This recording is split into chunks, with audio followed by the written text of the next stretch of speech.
Donc sur l'écho-endoscopie, je vais arrêter à chaque fois la vidéo pour vous expliquer les images.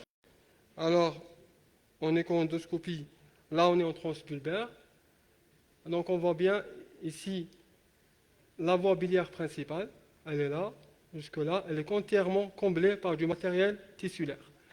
Et au centre, on a la prothèse biliaire. Donc cette voie biliaire principale qui est comblée par un processus tissulaire au niveau de son tiers inférieur, on retrouve au niveau de son tiers moyen, on va bien voir, une autre lésion, pardon,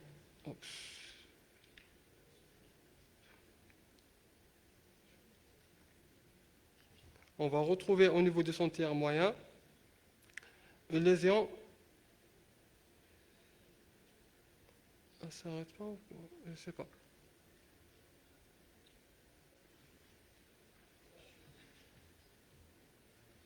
Ok. Donc le tiers moyen de la voie biliaire principale est le siège d'une lésion nodulaire.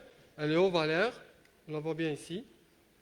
On a là une lésion nodulaire, ovalaire, à contour festonné. Elle se développe à partir de la paroi de la voie biliaire principale.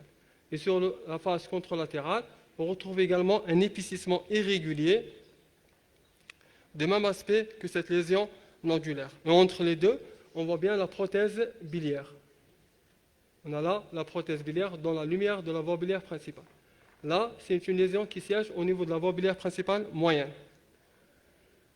On explore également la voie biliaire au niveau de sa région hilaire, et ceci par la réalisation, là on voit bien l'épicissement postérieur qui est suspect, et la lésion nodulaire au niveau de la voie biliaire principale moyenne. Cette lésion est vascularisée au Doppler, elle est hypoéchogène et homogène. On ne retrouve pas de lésion ou de calcification au sein de cette lésion-là.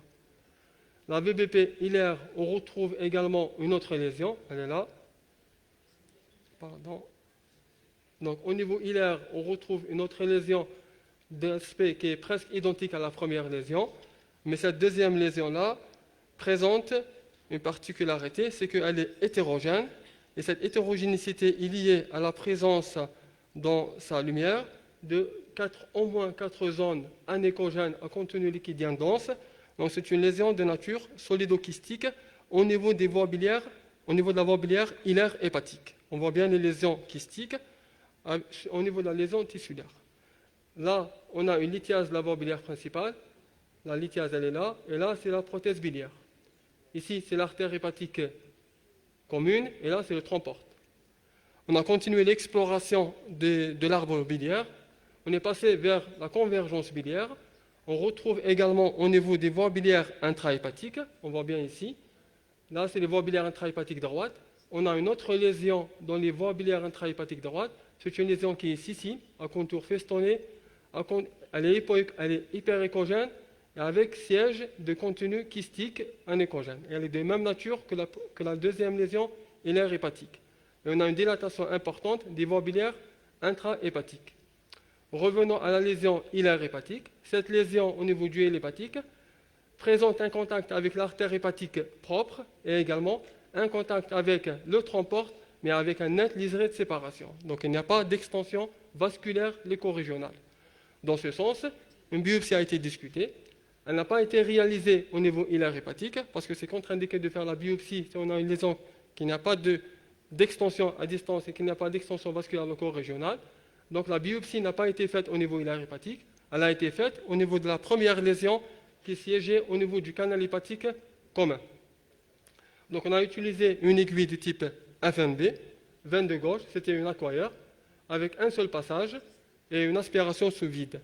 La biopsie a été réalisée au niveau de l'épicissement pariétal nodulaire du canal de la voie biliaire commune et avec une prothèse biliaire qui est en place. Elle est là, la prothèse biliaire, qui centre le processus tumoral qui est circonférentiel. Donc la biopsie a permis une étude histologique et non pas seulement cytologique. On retrouve au niveau de la paroi biliaire des papilles tumorales tapissées de cellules cubicylindriques avec un noyau atypique. On a également des cellules mucineuses atypiques sous forme de zones kystiques à contenu mucoïde. Et ça explique les zones kystiques au niveau du processus tissulaire hilaire et des voies biliaires intrahépatiques. Et également, on a des cellules cribriformes avec un noyau atypique, c'était en faveur de l'adénocarcinome. Et le résultat final, c'était un adénocarcinome sur une tumeur intracanalaire, papillaire et mucineuse biliaire dégénérée. Il faut savoir que la TIP1B, anciennement appelée papillomatose biliaire, c'est une adénomatose d'architecture papillaire de la muqueuse biliaire. Elle peut affecter les voies biliaires intrahépatiques et ou extrahépatiques. C'est une tumeur rare des voies biliaires avec une prévalence d'environ 5%. Elle est beaucoup plus fréquente dans le pays asiatique, notamment dans le Japon et la Corée du Sud. L'âge moyen est de 64 ans, avec une légère prédominance masculine dans le pays asiatique, avec un sexe ratio à 1,5 en prédominance masculine. Des formes asymptomatiques existent, elles ont été décrites dans 5 à 29% des cas. Le gros problème de la TIP1B, c'est le caractère extensif et également le fort potentiel de dégénérescence en adénocarcinome, ce qui rend la prise en charge diagnostique thérapeutique difficile. Sur le plan de la morphologie, la bili-IRM est meilleure par rapport au scanner dans le sens du bilan d'extension et de l'atteinte des voies biliaires intrahépatiques. En ce qui concerne les adénopathies, le scanner fait mieux par rapport à la bili-IRM dans ce sens. Pour le diagnostic, le cytobrossage est peu contributif. Pourquoi? Parce que ces tumeurs-là sont hypersécrétantes. Elles sont souvent recouvertes par un épais film de mucus. Donc si on fait un cytobrossage, on aura seulement du mucus, on n'aura pas des cellules malignes. L'échoendoscopie avec biopsie est contributive dans le diagnostic des lésions qui siègent surtout au niveau de tiers distal de la voie biliaire principale et même les 2 tiers distal de la voie biliaire principale. Il faudra éviter de faire la biopsie au niveau hilaire hépatique. Il y a d'autres moyens pour faire le diagnostic dans ce sens. Et actuellement, c'est surtout le spyglass qui est très très contributif dans le diagnostic, dans le sens que le spyglass va permettre de voir la lésion, d'évaluer le degré d'invasion de la lésion par la réalisation du MBA. Il permet également de faire la biopsie à visée histologique et encore plus, il permet de faire le bilan d'extension et le bilan lésionnel dans les voies biliaires intrahépatiques. Et ça permet d'une façon indirecte de guider la chirurgie. Le traitement repose, si on veut être curatif, c'est seulement sur la chirurgie. Il n'y a pas d'autre traitement curatif que sur la chirurgie. Et c'est une indication chirurgicale, c'est une indication opératoire, quel que soit le degré de dysplasie. Contrairement à la TIP1P pancréatique. Et également, le traitement endoscopique est possible. Il est indiqué chez les patients qui ne sont pas opérables.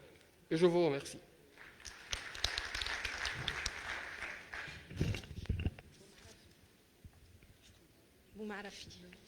Donc on continue toujours avec la vidéo session et on appelle le docteur Boumarafi. Je suis là.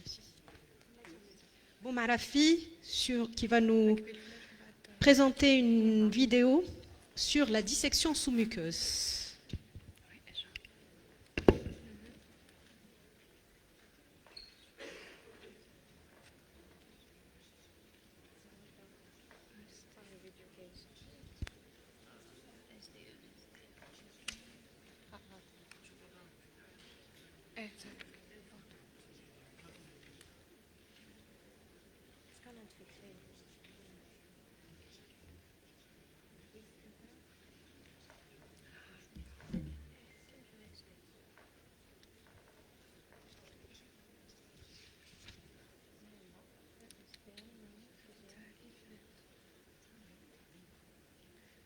Docteur, s'il vous plaît, fiche d'activation.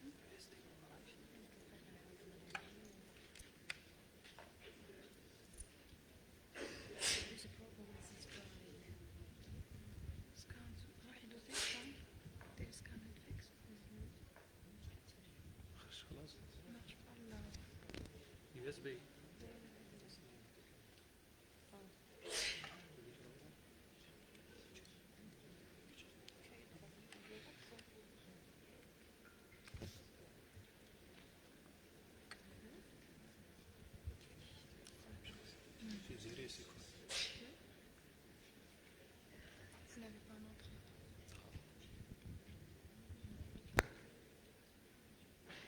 Non, pour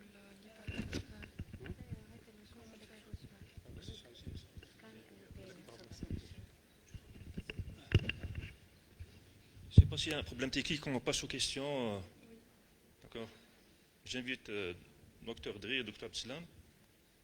Docteur Diri, docteur Abdeslam, en attendant que ça vienne. En attendant de régler ce problème technique.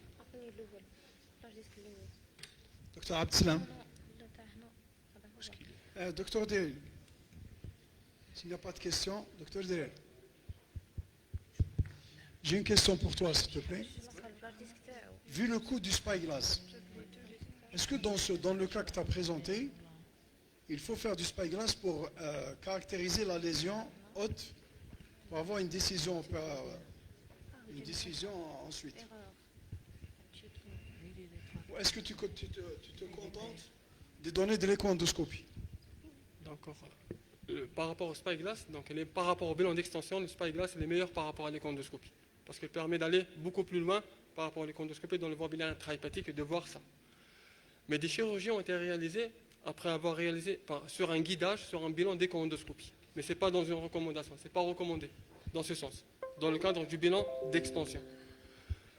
En ce qui concerne le coût, la biliaram elle est performante pour visualiser et évaluer l'extension dans les voies biliaires intrahépatiques. Mais chez notre patiente, la biliaram qu'elle avait faite, elle n'avait pas retrouvé la lésion qu'on avait retrouvée en échondoscopie. Pourquoi elle n'a pas été vue? Parce que parfois, lorsqu'on a une lésion qui est hyper sécrétante, elle sécrète beaucoup de mucus, lorsqu'on réalise la biliaram, ça peut être pris en considération comme du sludge.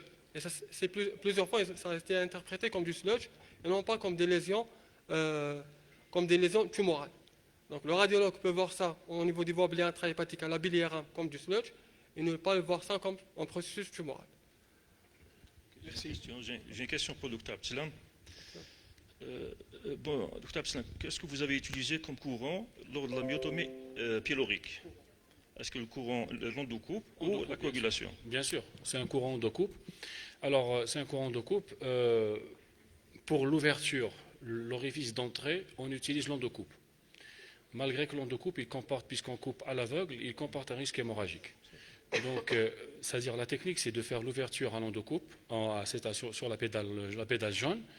Mais s'il y a un saignement, il faut rester sur place et utiliser le courant, la pédale bleue pour coaguler. Ensuite, au cours de la dissection, au cours de la tunnelisation, on utilise le courant, la pédale bleue. Sauf quand on est sûr, c'est-à-dire on voit bien le territoire qu'on va disséquer, il n'y a pas de vaisseau, pour faire vite, parce que le courant coag, ça prend un peu de temps.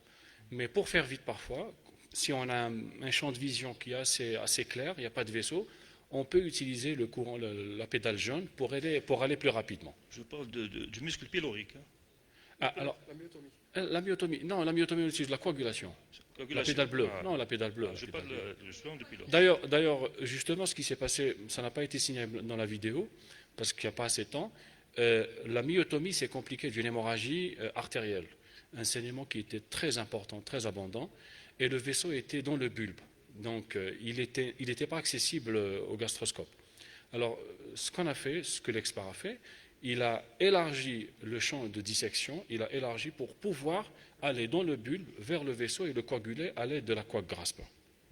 C'était un saignement impressionnant, mais qu'on a pu maîtriser. Quand tu dis pédale bleue, c'est quel type de coag qu'on utilise? Plutôt la force ou la soft coag? Alors, maintenant, non, la force de coag. On utilise la force, sauf quand il y a un vaisseau. Pour le coaguler, il faudra utiliser soft coag. Mais pour la dissection, c'est le réglage force de coag. Mais pour les vaisseaux, c'est pour soft coag. Une autre question, si vous permettez, Dr Abdeslam. Bon, le patient a été opéré pour une gyste gastrique. Oui. Donc, il doit avoir une fibrose sous-jacente. Justement, je vais parler. Allez-y, si vous voulez. Est-ce que la fibrose n'est pas un facteur limitant à la technique? Alors, justement, j'ai cité ça au passage. La difficulté technique chez ce malade, la particularité technique, d'habitude, on fait l'ouverture à 5 cm, sont 3 et 5 cm du pylore, sur la face postérieure, pour la plupart des écoles. Chez ce malade, la difficulté technique, c'est que la lésion gastrique qui a été réséquée était de siège au niveau antrophendique, la jonction un peu au-dessus de la jonction antrophendique. Donc il y avait la cicatrice qui était transversale comme ça, il y avait de la fibrose. Donc on ne pouvait pas injecter en amont de la cicatrice, parce que ça ne va pas se soulever. Donc on était limité, on a été obligé de faire l'ouverture juste en aval, 3 cm du pylore. Parce que plus on est près du pylore, quand on va faire l'ouverture, ça va s'ouvrir complètement. Et on ne pourra pas créer de tunnel, la technique ne va pas être évidente. Donc c'est pour ça qu'il faut s'éloigner du pylore. Merci, docteur Abdeslam. Merci. D'autres questions? Oui. Quelle est l'étiologie de cette sténose? Je n'ai pas compris l'étiologie de la sténose. Alors, c'est un malade qui a été opéré. Il n'avait aucun antécédent. Avant la chirurgie, on lui a diagnostiqué une tumeur stromale au niveau de la jonction. Il a été opéré en France. Juste en post-opératoire, dans les jours qui ont suivi la chirurgie, il commençait à développer des vomissements. Il a consulté chez son médecin traitant en France. Il lui a banalisé un petit peu la plainte. C'est juste passager, ça va passer, ça va passer. Ensuite, il a consulté chez plusieurs médecins. Les vomissements persistaient. C'est vrai qu'ils devenaient de moins en moins importants, mais finalement, c'était quoi? C'était la distension gastrique qui commençait à s'installer. Le malade, il mangeait, l'estomac était énorme. Il vomissait au bout du 3e jour. Donc, les vomissements, chaque 3-4 jours, il vomissait. Mais c'était la distension gastrique. Le problème s'aggravait. Le malade commençait à perdre du poids, il perdait l'appétit, les signes digestifs s'aggravaient progressivement. Quand il est venu chez nous, on a fait la fibroscopie. On a fait la fibroscopie, on tombe sur cet estomac énorme avec un pylore qui est spasmé, c'était un spasme pylorique. Vu l'histoire de la maladie, on n'a pas la scintigraphie gastrique, donc le diagnostic le plus probable, c'était une gastroparésie post-opératoire. On avait demandé l'avis de l'expert égyptien et il nous a dit effectivement, ils en ont fait beaucoup en Égypte. Très probablement, c'est ça. Effectivement, on a posé l'indication du GPOM. Vu que la GPOM aussi, en matière de gastroparésie, pourquoi on a opté pour la GPOM? Parce qu'en gastroparésie, sur le plan physiopathologique, il y a 2 éléments, l'hypomotilité antrale et l'hypertonie pylorique. La GPOM est indiquée pour les patients qui ont une hypertonie pylorique. Il y a même un examen complémentaire, c'est l'endoflip, qui permet de calculer la compliance du pylore. Et d'ailleurs, ça devient de plus en plus indispensable avant la réalisation de GPOM. Ce n'est pas au stade de recommandation, mais ça devient de plus en plus indispensable. Il calcule la compliance pylorique. Maintenant, si la compliance est diminuée, et il y a un score qui est fait dans ce sens, si la compliance pylorique est diminuée, c'est une indication à faire un GPOM. Si on a une compliance pylorique qui est normale, donc ce n'est pas une indication à faire un GPOM, ça ne va pas apporter de bénéfices. Donc c'est pour ça d'ailleurs, c'est les diabétiques et les maladies de système, c'est toute la paroi gastrique qui est malade, qui est pathologique, c'est l'hypomotilité gastrique antrale. Donc la GPOM ne va pas améliorer les choses. Merci, Dr Abdeslam. On enchaîne avec la dernier cas de vidéo session. Après le. Docteur Abdeslam, pardon, excusez-moi. Après Juste le mécanisme de. S'il vous plaît. Tu as dit que c'est post-opératoire. Oui. Mais comment se fait-il qu'une intervention sur une tumeur stromale onthro-phendique agit sur une hypertonie pylorique? Non, ça c'est une blessure du nerf vague. C'est une blessure des rameaux du vague. Parce que ça me rappelle les interventions avant, les chirurgiens faisaient une pyloroplastie automatiquement pour éviter... Ils n'ont pas fait ça. Justement, Merci, le patient Dr a Abdeslam. reconçu. S'il vous plaît, on arrête le débat parce qu'il faut avancer. C'est donc dernier cas de la vidéo session qui a été avancé. Dissection sous-muqueuse. Docteur Boumarafi, vous avez la parole.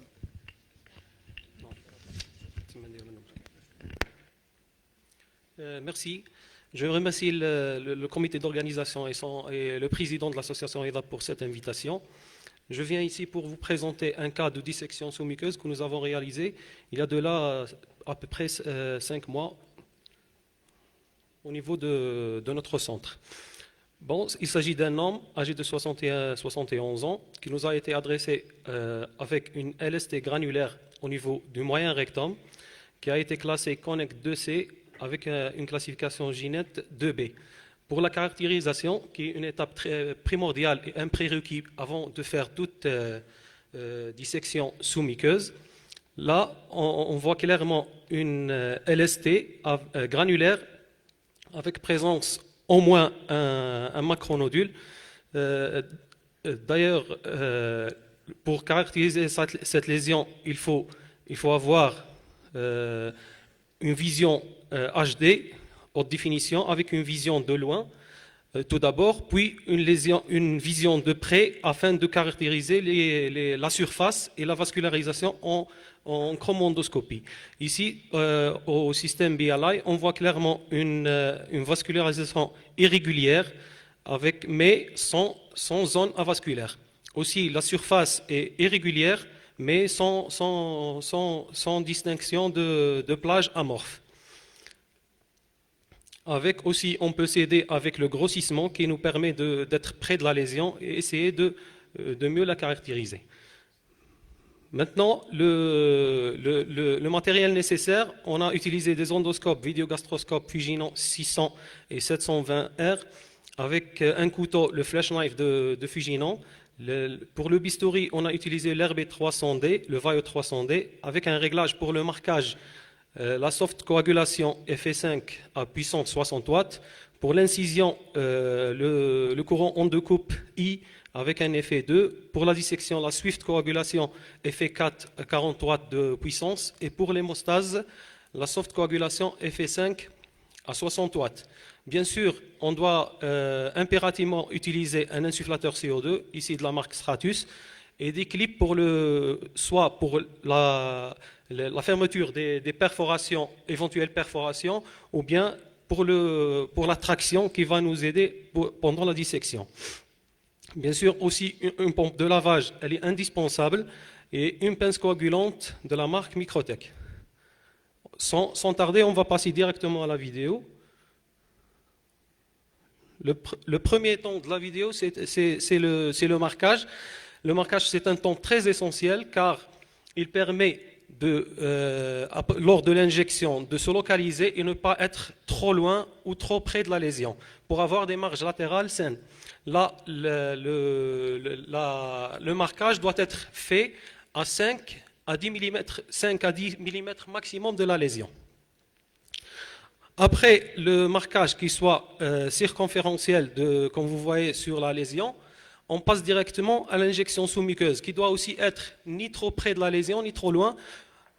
Généralement, elle est faite au niveau des points de marquage. Et elle ne doit pas être trop importante afin de ne pas masquer la lésion. Suivi directement par, on va voir par l'incision. Ici, on a dit qu'on va utiliser la swift coagulation qui a un courant de coupe aussi qui permet d'accéder à la sous-muqueuse. Là, l'incision, qu'on appelle aussi le trimming, c'est un temps très essentiel qui va conditionner la dissection et les difficultés après. Car si on fait une incision un peu trop superficielle, on va galérer après. Là aussi, on a eu des difficultés car l'incision en postérieur était un peu superficielle. La règle en général pour faire une bonne incision, il faut voir lors de l'incision les fibres de la muscularis mucosa. Là, on a fait une bonne incision. Après avoir fait une incision circonférentielle, on va essayer de revoir notre lésion et essayer d'approfondir le trimming. Aussi, on va voir tout de suite qu'il y aura un saignement qu'on va essayer de coaguler, de maîtriser. Le saignement, d'ailleurs, en cas de dissection sous-muqueuse, selon les sociétés savantes, c'est un épiphénomène. Ici, on a un saignement artériolaire pendant la dissection qu'on a coagulé à la pince coagulante en mode soft coagulation, comme on a dit lors de la présentation du cas. Avec arrêt du saignement, on peut s'aider aussi avec la compression au capuchon et la pompe de lavage qui permet de localiser le vaisseau et être précis lors de la coagulation pour ne pas coaguler trop profondément. Aussi, lors de la coagulation, il faut tracter pour ne pas être profond. Maintenant, on va passer directement à la dissection. Toujours, au fur et à mesure, on peut injecter en sous-muqueux pour avoir un bon plan de clivage et un bon plan de dissection. Idéalement, on injecte avec le glycérol, mais comme la disponibilité en Algérie, elle n'est pas disponible, on fait beaucoup plus le plasmagel. Ou bien le sérum physiologique, mais le soulèvement, il est de courte durée. Là, on passe sous la lésion. On passe sous la lésion pour la disséquer. On voit un bout de muscle une touche musculaire ici, qui est tout à fait normale. Puis, en fin de compte, parce qu'on va avec la déclivité, en fin de compte, on doit céder avec une traction qu'on va voir ici. On va procéder à une traction à l'aide de clips hémostatiques rotatifs. On va voir ça tout de suite. Voici la traction. C'est une traction dans la paroi contralatérale qui permet de soulever la lésion et nous permettre de dégager un plan de dissection adéquat et sécuriser le geste.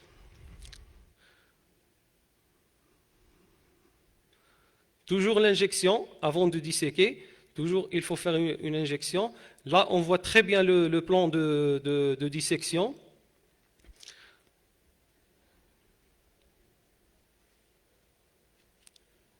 Une bonne séquence de dissection. Puis, les difficultés qu'on a eues, c'est beaucoup plus que la lésion soit sur l'endoscope et le plan de dissection ne paraît pas bien. C'est pour ça qu'on a fait la traction. Voici la lésion qui mesure 5 x 4 cm. Le résultat histologique, il s'agit d'un adénocarcinome avec micro-invasion SM1, avec les marges latérales qui sont saines. Donc on est en résection R0, avec un bon socle de dissection, donc une bonne corrélation entre la caractérisation endoscopique en chromondoscopie et l'histologie. Bon, pour le socle, il n'est pas nécessaire de le fermer au niveau du rectum, mais il faut toujours penser à coaguler les vaisseaux visibles à la pince coagulante. En conclusion, nous sommes en début d'expérience, donc la courbe d'apprentissage, elle est longue. Il faut avoir de la patience. Le modèle animal et les formations, c'est un prérequis. D'ailleurs, on est en train de se former sur le modèle animal, sur simulateur et sur le modèle animal qu'on a à notre centre tous les week-ends. Les prérequis, c'est la caractérisation. Il faut être indispensable. C'est la caractérisation des lésions, elle est indispensable. Il faut avoir l'équipement adéquat avec une équipe de chirurgie complémentaire qui soit aux arrière-gardes, qui serait prête à intervenir, chose qui est disponible. Il s'agit d'un travail équipe. On ne peut pas se permettre de dire on fait vers la dissection tout seul. C'est une équipe de 3 gastro, on est 3 gastro. Et on débute seulement avec le rectum et l'antre, car il y a moins de risques de complications. Mais l'enjeu majeur, c'est de réduire le temps sans minimiser la sécurité du patient. Ici, on a pris 4 heures pour la dissection. Je vous remercie.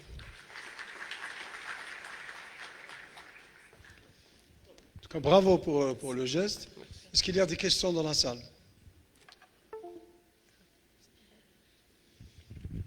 S'il n'y a pas de questions, j'ai une question. Quel est le protocole pour l'anatomopathologiste? Est-ce qu'il adopte le protocole rigoureux? Parce que là, déjà la caractérisation, la zone déprimée, oui, c'était déjà une zone suspecte d'invasion sous-muqueuse, oui, de visu. Oui, la zone déprimée, on l'a vu en caractérisation, mais si on fait le zooming et la chromondoscopie, on voit de près, chose qui est indispensable lors de la caractérisation, on voit très bien qu'il n'y a pas de zone avasculaire. Il y a des vaisseaux qui sont certes irréguliers, mais présents. Aussi, les cryptes sont présentes, mais il n'y a pas de zone amorphe, il n'y a pas de ligne de démarcation où il n'y a pas de crypte. Là, on a classé cette lésion en ginette 2B. En ginette 2B, Sano 3A et Kudo 5I. D'accord? Donc, c'est une indication idéale pour la dissection. Comme vous le savez, c'est une indication idéale pour la dissection, car il y a un risque d'atteinte micro-invasive de la sous-muqueuse. L'anapathe, on l'adresse l'anapathe pour la lésion, elle est épinglée, et on a fait deux études anapathe. Pour la technique, je pense que l'anapathe fait des recoupes longitudinales et transversales pour avoir les marges latérales et les marges en profondeur. Mais la technique exacte pour l'anapathe, je ne sais pas. En tout cas, la profondeur, oui. Je ne sais pas la technique exacte. Je ne me suis pas renseigné sur l'anapathe, mais de toute façon, cette malade va être contrôlée à 6 mois. D'ailleurs, c'est son contrôle lors des prochains jours. Bravo, Dr Bomarafé, pour le travail et pour la dextérité, parce que j'ai suivi le geste, c'était vraiment extraordinaire. Donc vous avez utilisé un gastroscope pour le rectum. Oui, c'est la ouais, généralement, c'est beaucoup plus les experts utilisent beaucoup plus le coloscope pédiatrique pour la maniabilité, mais comme la disponibilité, on s'adapte à nos climats, on utilise un gastroscope adulte. Non, même à l'étranger, ils utilisent le gastroscope. Hein. Gastroscope et aussi le coloscope pour les lésions plus avancées, pour le transverse et le colon pour la dissection. Merci encore une fois. Merci beaucoup. Des questions dans la salle? Vous avez des questions? Courte, réponse courte, parce qu'on a pris de retard.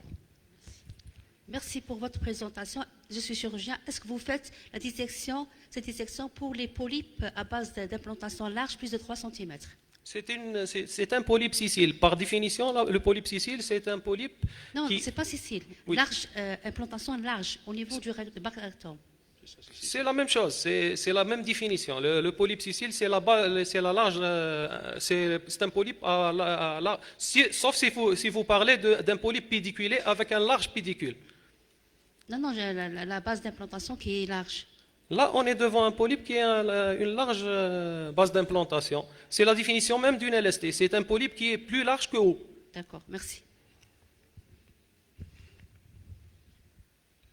Bonsoir. S'il vous plaît, y a-t-il une indication à réaliser une échoendoscopie avant de faire une dissection sous-muqueuse?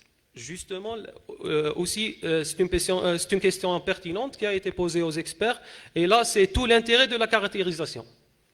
L'intérêt de la caractérisation est la chromoendoscopie qui permet de différencier selon les classifications. La classification la plus utilisée, c'est la classification Ginet des Japonais. Il y a aussi les Français qui utilisent la classification Connect.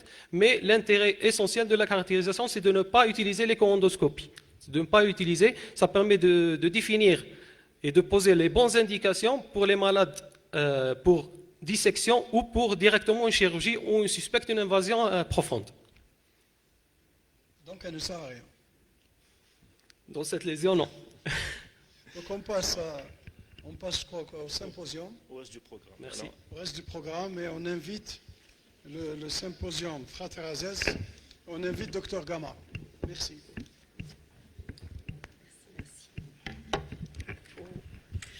Alors bonjour, je remercie les laboratoires Frater Azès pour l'invitation et merci. Et donc on va parler de la désescalade thérapeutique dans la rectocolite hémorragique. Il faut savoir que quand on parle d'escalade, d'optimisation ou de désescalade, il n'y a pas que les traitements biologiques, il y a aussi les traitements basiques tels que les 5 ASA et donc les patients qui ont une RCH légère à modérée. Et pour ce faire, pour toucher un peu à toutes les thérapeutiques de la RCH, on va essayer de dérouler cette présentation sous forme de cas clinique. Et nous essaierons de répondre à pourquoi, pour qui et comment. Les motifs de désescalade dans la rectocolite hémorragique, c'est exactement kiff comme la maladie de Crohn, les problèmes d'intolérance, les problèmes de situation particulière, les murelles, patients âgés, on découvre un cancer, une grossesse qui ne veut pas du tout prendre de traitement parce qu'elle se sent bien, elle a le droit, et bien entendu le souhait du patient, et parfois c'est nous-mêmes, le médecin qui propose au patient, au bout de 5-6 ans de traitement, de lui dire peut-être qu'on va essayer de changer la thérapeutique par rapport à sa situation. Et donc, le cas clinique suivant, pour essayer de retracer l'histoire d'une RCH chronique active, puisque vous allez voir qu'on va changer de thérapeutique à chaque fois dans son évolution. 21 ans, étudiante en informatique, en février 2011, diagnostic de rectocolite hémorragique gauche, de topographie gauche. Elle est modérée, elle est scorée à 2 en endoscopie. On la met donc forcément, premier traitement d'attention, les 5 ASA. Et en première intention, les 5 ASA, c'est la dose, c'est la pleine dose, c'est 4 grammes par jour. Et 3 mois plus tard, elle est en rémission clinique, elle est très contente, elle n'a plus de diarrhée, elle n'a plus de sang, elle est même en rémission biologique. Et elle vous demande, en mai 2011, donc 4 mois plus tard, elle vous dit « Je suis bien, je n'aime pas les traitements au long cours, est-ce que je peux arrêter les 5 ASA ?» Voilà. il est très important de communiquer avec les patients Mickey et surtout la population jeune parce qu'il faut leur expliquer que c'est une maladie chronique. C'est vrai peut-être qu'on ne l'annonce pas le premier jour parce qu'on ne veut pas les stresser, mais au fil des consultations, leur faire bien comprendre que c'est une maladie chronique et c'est une maladie de toute une vie et qu'il va falloir garder notamment les 5-ASA pendant très longtemps. Alors à la question, peut-on arrêter les 5-ASA? Il faut savoir que tous les travaux ont montré que le fait d'arrêter les 5-ASA, c'est un risque de rechute qui est de multiplier par 5. Et là, les recommandations sont très claires, pas d'arrêt des 5-ASA. Quant à la question, est-ce que je peux désescalader, diminuer la dose des 5-ASA, c'est-à-dire qu'elle était à 4 grammes, au bout de 4 mois ou de 3 mois, est-ce que je peux descendre à 2 grammes? Eh bien, là aussi, il y a des recommandations, comme on le fait pour l'Immurel, comme on le fait pour la biothérapie, même les 5-ASA, il y a des recommandations par rapport à la désescalade. Quand et pour qui? Alors, regardez ce travail japonais qui est très intéressant et très bien fait. On compare deux populations de RCH.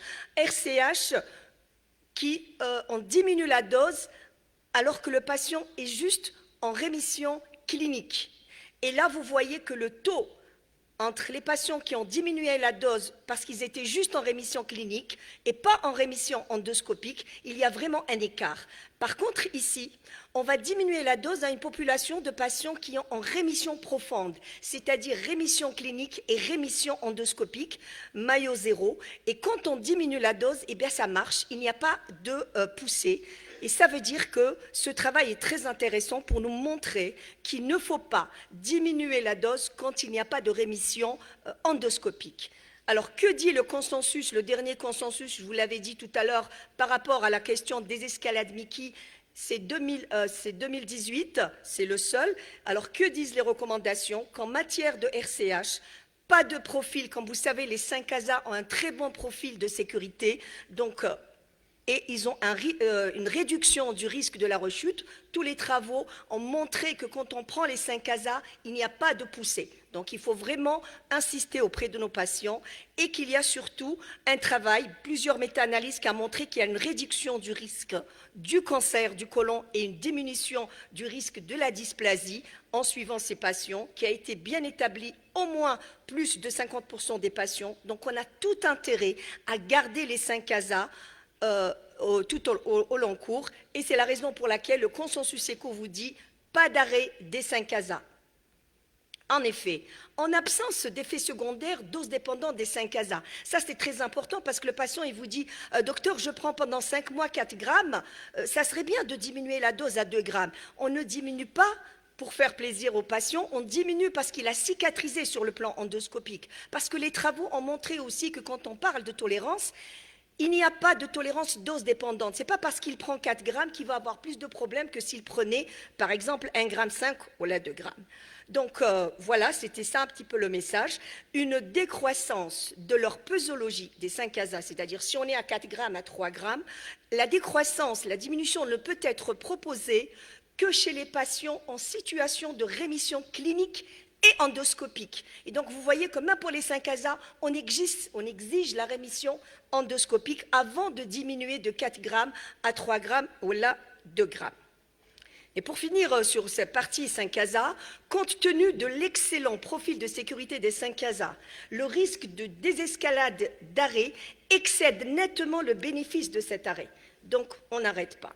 Il n'est donc pas recommandé de les arrêter, y compris en cas de rémission clinique et endoscopique. C'est-à-dire que si j'ai la rémission endoscopique à 3 grammes, eh bien, il gardera 3 grammes. Si c'est à 2 grammes, eh bien, tant mieux, on gardera 2 grammes. Sauf dans le cas particulier des rectites, qui ne sont pas associés à un risque augmenté de néoplasie colorectale, comme vous savez, c'est le risque de la population générale, et un traitement intermittent peut être discuté.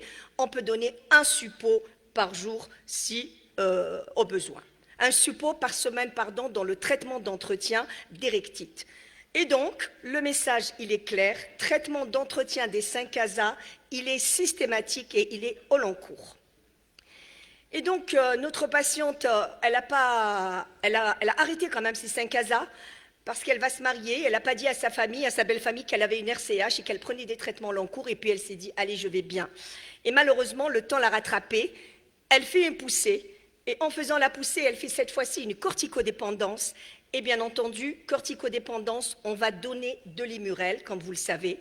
Et l'Immurel a amené un sevrage des corticoïdes. Elle va bien sous Immurel. Et cette fois-ci, elle vient encore vous voir. Est-ce que je vais arrêter l'Immurel maintenant? C'est plus les 5-ASA, puisque l'Immurel, c'est un traitement qui est plus fort, etc. Est-ce que je peux arrêter? Donc, elle vient vous voir pour vous dire, est-ce que je peux arrêter? Déjà, la réponse, elle va être facile à dire parce qu'en même pas 1 an et demi d'arrêt, on a escaladé les traitements en Immurel, ça veut dire qu'elle fait une forme chronique active. Et là, dans ce travail, il montre parfaitement que c'est une étude contrôlée randomisée qui compare l'arrêt des 5-ASA, l'arrêt de l'azatioprine, est remplacé par le placebo et on voit qu'il y a vraiment un risque important de récidive. Et c'est la raison pour laquelle il faut être très prudent en RCH de ne pas se précipiter à arrêter les traitements et on va voir ce que dit la littérature par rapport à ça. Pareil, ce travail italien a montré, c'est un travail rétrospectif, donc il n'a pas vraiment le poids, mais il a un nombre de patients plus élevé par rapport au précédent. Mais ce qu'on peut soutirer de ce travail, c'est qu'ils ont essayé de voir quels sont les facteurs prédictifs de cette poussée. Qu'est-ce qu'ils ont remarqué? Que les patients qui n'avaient pas une rémission prolongée ASA, c'est-à-dire que déjà, il faudrait que la rémission dépasse 1 an, dépasse 2 ans avec azatioprine pour parler de désescalade, sous Immurel, et surtout que la rémission endoscopique, elle est très importante. Il faut que le malade soit maillot zéro pour penser à dire, allez, je vais peut-être diminuer l'Immurel, et aussi faire attention aux pancolites. Les pancolites, c'est un facteur de sévérité, donc on ne va pas céder à la désescalade, même si le patient, il a pris 4 ans, 5 ans d'Immurel, parce que s'il a une pancolite, vous êtes à coup sûr qu'il a un risque de récidive plus important. Donc, l'arrêt de traitement par thiopurine des patients en rémission profonde et prolongée peut être envisagé chez les sujets jeunes. Vous avez le risque du lymphome et doit être tenté chez les sujets âgés au-delà de 65 ans. J'ai en souvenir mes 6 patients qui ont dépassé 65 ans et j'ai voulu arrêter l'Immurel parce que je me dis c'est un âge, lui peut faire aussi un risque de néoplasie en dehors de la maladie de la RCH ou de l'Immurel. Et là, sur 6 patients, j'ai eu que 2 qui sont encore en rémission, les autres, ils ont fait vraiment des poussées. Donc vraiment, faites attention aux pancolites.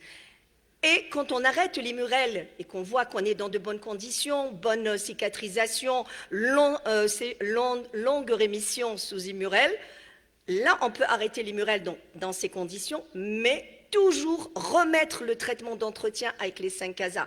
Je ne laisse pas un patient RCH avec 0 traitement. Donc, si j'arrête l'Immurel, je dois le mettre sous 5-ASA.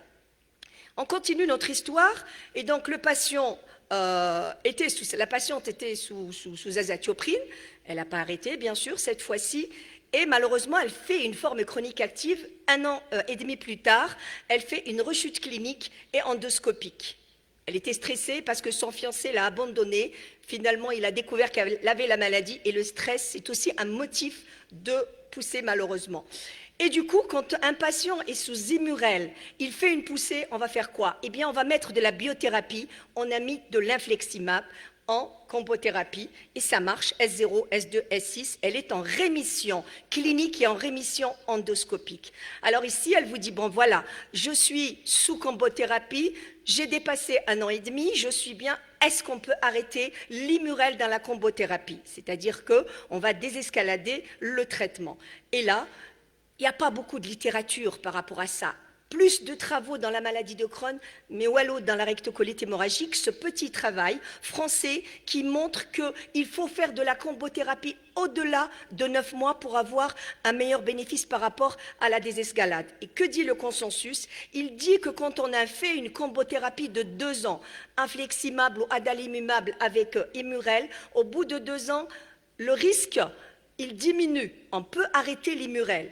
Par contre, il est plus facile d'arrêter l'Immurel dans la maladie de Crohn intraluminale que dans la rectocolite hémorragique. Il dit que le taux de récidive est plus important dans la RCH. Donc vraiment, prudence avec la rectocolite hémorragique. Il est donc recommandé d'associer un traitement immunosuppresseur à l'infliximab pendant au moins 1 année jusqu'à l'obtention d'une rémission prolongée, clinique et endoscopique, avant d'envisager l'arrêt de l'immunosuppresseur, et toujours avec les règles et les recommandations dont on a parlé, c'est-à-dire la rémission endoscopique.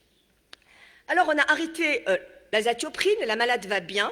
Maintenant, on ne sait plus, une petite jeune fille, elle a 32 ans, elle est en rémission depuis 8 ans, et elle vous dit, c'est bon, je veux partir au Canada, je suis informaticienne, j'ai un travail, et le Rémicade, je ne peux pas l'emmener avec moi, comment je dois faire? Vous me désescaladez, ça fait 8 ans que je suis en rémission. Ça, c'est le quotidien ces dernières années de nos jeunes.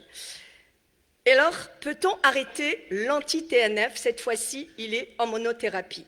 Eh bien, le travail belge très intéressant qui s'est intéressé à cette question pour voir quand est-ce qu'on peut arrêter l'anti-TNF quand le malade va bien. Dans cette étude Taxit, ils disent qu'attention, il faut vérifier le taux résiduel de l'infliximab, c'est-à-dire voir s'il est en taux thérapeutique qui est de 3 à 7. Et là, on remarque que quand le taux il est bien, eh bien ça marche. On peut désescalader, c'est-à-dire que si on est en optimisation, on peut diminuer la dose, et si on est en 5 mg, on peut tenter la désescalade. Que disent les méta-analyses par rapport à l'arrêt de l'anti-TNF dans la RCH? Toutes les méta-analyses disent qu'au bout de 12 à 24 mois, 1 à 2 ans, 36% de patients, si on leur arrête les anti-TNF, vont rechuter. Et quand on analyse et on essaye de voir quels sont ces patients qui ont rechuté, les facteurs prédictifs, eh bien, on va voir que la rémission endoscopique est toujours là. Que si le patient n'est pas en rémission endoscopique, eh bien, la rechute, elle va être plus importante. Donc, ne pas se contenter que de la rémission clinique. Il faut exiger la rémission endoscopique. Et vous avez vu, elle est quand même plus simple à diagnostiquer, plus simple à surveiller dans la rectocolite hémorragique. Aussi, une nouvelle qui est rassurante, c'est que ces patients-là qui ont des escalades et qui rechutent, eh bien, le retraitement des anti-TNF est possible. Et en général, 80% des patients peuvent être retraités. Et ça, c'est très rassurant. C'est le discours que j'ai tenu il n'y a pas longtemps à un jeune homme aussi qui est parti en famille au Canada et qui me dit comment je vais faire. Je lui dis ça fait quand même 5 ans. Donc on l'a arrêté de notre hôpital du jour. Il est parti pour le moment, tout va bien, on est à 9 mois, mais je l'ai quand même mis au 5-ASA. Parce qu'en plus, il est intolérant à l'Immurel. Donc pour le moment, ça va bien. Alors pour finir, il faut savoir que le risque global de rechute après arrêt d'un anti-TNF dans la rectocolite, il est globalement de 40%, qu'une désescalade de l'infliximab peut être proposée chez des patients qui ont des taux élevés, taux résiduels, que le retraitement par thiopurine ou anti-TNF est efficace dans la grande majorité des cas, et que dans les situations où vous arrêtez tous ces traitements, il ne faut jamais laisser les malades sans 5-ASA, et donc 5-ASA systématique. Bien entendu, une fois qu'on a arrêté que le traitement, on a désescaladé ou arrêté le traitement, ça ne veut pas dire que le patient, bye-bye, il ne revient pas voir son médecin. Il faut lui dire que c'est très important, le tight control, contrôle serré, parce que la cible est toujours la rémission et que maintenant qu'il n'a plus de traitement, il faut vraiment être plus sérieux dans les contrôles, surtout la première année, suivi clinique, biologique. Bien sûr, la calprotectine, si elle était disponible, ça serait une très bonne alternative aux endoscopies, mais on peut se contenter d'une coloscopie courte, rectosigmoïdoscopie, pour voir si déjà il y a une amorce de réponse. Mais la calprotectine est vraiment, le taux va s'élever 3 mois avant la poussée. Donc tous les travaux ont montré que c'était très prédicteur de poussée. Le rythme de la surveillance, bien entendu, il doit être serré et sérieux. En conclusion, on dira que avant de décider de parler de désescalade thérapeutique dans cette situation de rectocolite hémorragique, il faut toujours peser le pour et le contre, c'est comme dans toutes les situations, savoir si c'est le bon moment, quel est le risque d'une rechute de la maladie chez ce patient et est-ce que la reprise du traitement est-elle possible sans risque et avec la même efficacité? Et donc, je finis par vous dire 5-ASA dans la RCH, ne pas les arrêter, rassurez vos patients, c'est très bonne tolérance. Et tout va bien, et je vous remercie.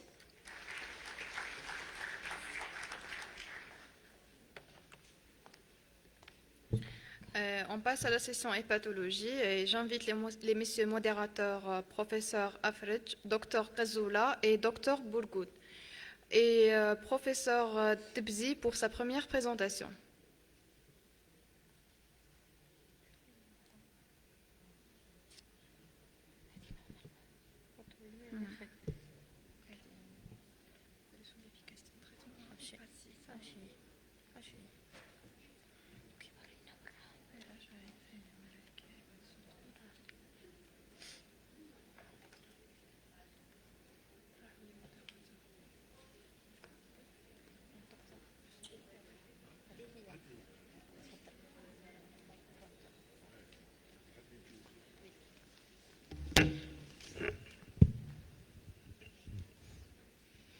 Bonjour.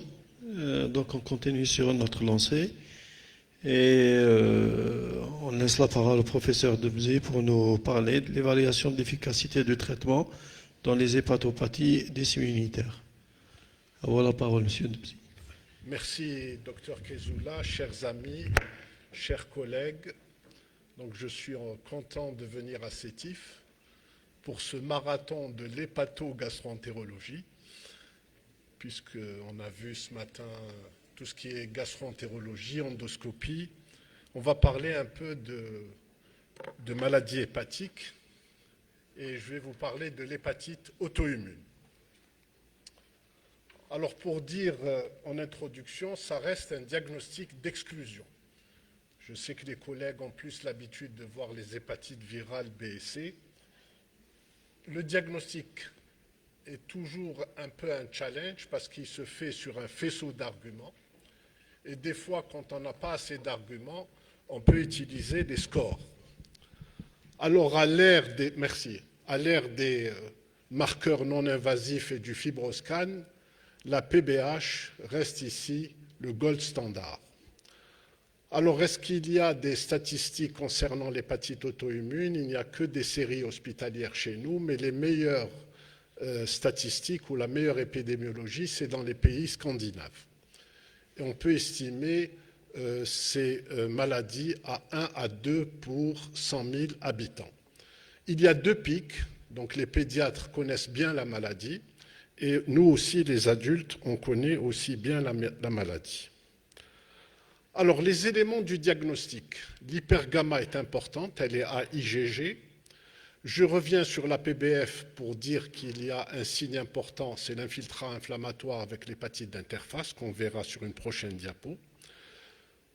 Les auto-anticorps, ils sont à la base, si vous voulez, de la physiopathologie de la maladie, puisque c'est nos propres anticorps qui vont détruire nos cellules hépatiques. Et on verra qu'il y a 2 types d'hépatite auto-immune, la type 1 qu'on voit plus chez l'adulte et la type 2 qu'on voit plus chez les enfants. Il y a une forme particulière, la type 3, qui fait un peu partie des séronégatives. La réponse aux corticoïdes est importante. Elle fait partie également de la définition, surtout dans les séronégatives. Vous donnez des corticoïdes, si le patient répond, vous affirmez qu'il y a une hépatite auto-immune. Il y a un contexte auto-humain, sans être sexiste, c'est la femme qui est plus touchée par l'hépatite auto-immune. On a parlé ce matin de maladie cœliaque, la maladie cœliaque est associée aussi à l'hépatite auto-immune, le diabète également, et vous avez l'HLA, DR3 ou DR4. Alors la présentation clinique peut être aiguë ou chronique. Aiguë, c'est l'hépatite aiguë forme commune, comme une hépatite virale. Vous avez l'hépatite aiguë sévère sans insuffisance hépatocellulaire et vous avez l'hépatite aiguë sévère avec encéphalopathie hépatique. Ça constitue une urgence au traitement et on doit toujours évaluer la réponse pour voir si on doit lister le malade sur une liste de greffe hépatique. Et vous avez l'insuffisance hépatique sur une cirrhose ou sur une hépatopathie chronique qu'on appelle ACLF, c'est-à-dire Acute on Chronic Liver Failure. Dans les formes chroniques, nous avons l'hépatite chronique, la cirrhose compensée et la cirrhose décompensée. Donc voilà pour la présentation clinique.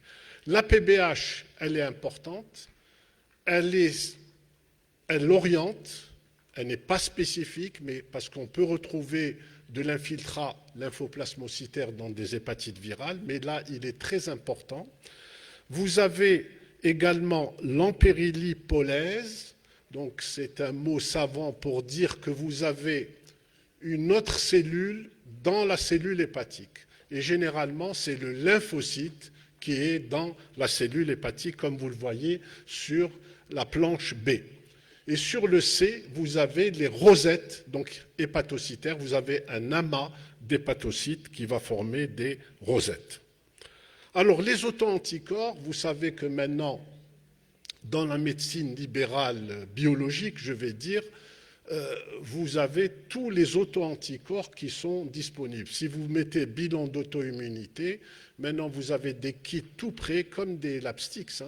on met la bandelette dans votre prélèvement sanguin et vous avez tout un panel d'auto-anticorps et des fois, ça reste un peu difficile à interpréter et c'est pour ça que j'ai dit en introduction, rester dans un diagnostic d'exclusion et rester sur des faisceaux d'arguments cliniques, biologiques et histologiques, toujours. Quand vous avez ces trois éléments, vous pouvez poser le diagnostic. Ça ressemble un peu au Mickey, puisqu'on parlait tout à l'heure avec Gamard de Mickey. On donne aussi de l'Immurel, nous aussi. Alors, voilà les auto-anticorps que nous avons. Bon, je vais résumer pour dire ce que vous connaissez le plus, c'est les anticorps nucléaires, mais ils ne sont pas spécifiques du foie. Vous avez plus les LKM et les 1 et 3 qui sont plus spécifiques. Et vous avez les SLA, les Solid Liver Antigen, qui peuvent poser le diagnostic d'hépatite auto-immune de type 3.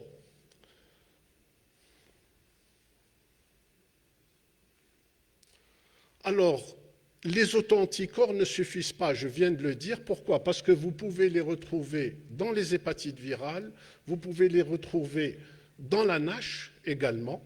Donc vous voyez que, bien sûr, dans la CBP et aussi dans la cholangite sclérosante primitive. Donc on se méfie. Certains ont une bonne spécificité, surtout beaucoup plus les LKM et les SLA, mais d'autres ont plus de la sensibilité que de la spécificité. Alors, quels sont les types d'HAI? Vous avez des HAI de type 1, quand vous avez des anticorps antinucléaires et des antimuscles lisses, c'est 80% des cas. C'est une maladie généralement progressive. Les auto-immunes de type 2, c'est avec les LKM 1 et 3. Elles se retrouvent surtout chez l'enfant, et c'est à peu près 20% des cas, et ça donne des hépatites graves, fulminantes. Et vous avez des auto-immunes de type 3, c'est là où on demande en deuxième option les Solid Liver Antigen, les SLA. Elles sont similaires au type 1, sauf qu'elles sont plus difficiles à traiter. Le diagnostic différentiel, deux choses importantes. Donc bien sûr, vous devez éliminer tous les autres hépatopathies, mais surtout celles qui chevauchent, parce que vous serez obligé de donner les deux traitements. Celles qui chevauchent, c'est surtout donc la CBP et la cholangite sclérosante primitive. Vous trouvez deux critères de chaque maladie. Une motion particulière pour les hépatites médicamenteuses, parce que l'hépatite médicamenteuse peut entraîner une auto-immunité.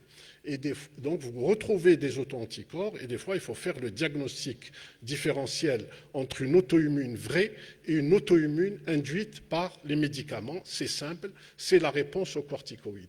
Dans la médicamenteuse, il n'y aura pas de rechute, sauf si vous donnez le médicament. Par contre, dans l'auto-immune, elle est caractérisée par les rechutes. Alors, les scores sont importants, surtout dans les formes séro-négatives. Vous avez le nouveau score qui est simplifié, également, qu'on peut utiliser. Et chez l'enfant, les scores marchent moins. Et comme il y a des chevauchements entre cholangite sclérosante et hépatite auto-immune, généralement chez l'enfant, on fait la bili-RM. On associe la bili-RM. Alors, la prise en charge thérapeutique, vous avez toujours entendu parler de traitement d'attaque et traitement d'entretien. C'est un traitement purement symptomatique. Donc on va casser la poussée d'hépatite auto-immune avec les corticoïdes et le traitement par l'Immurel, par l'azatioprine, permet l'épargne. Comment juger de la réponse thérapeutique? Sur les nouveaux guidelines, il faut une réponse biochimique totale. Donc il faut que les transaminases soient normales, ainsi que la bilirubine et aussi l'histologie. L'histologie également doit faire partie de la réponse. Les schémas thérapeutiques, vous avez deux schémas thérapeutiques, c'est corticoïdes plus azatioprine. Les Américains donnent 50 mg d'Immurel, par contre, les Européens font à peu près comme dans les Mickey, ils donnent jusqu'à 2 mg par kilo et par jour d'azatioprine. Alors, les indications du traitement. On traite quand il y a une fibrose avancée, bien sûr, quand il y a une maladie donc active avec beaucoup d'hépatites d'interface.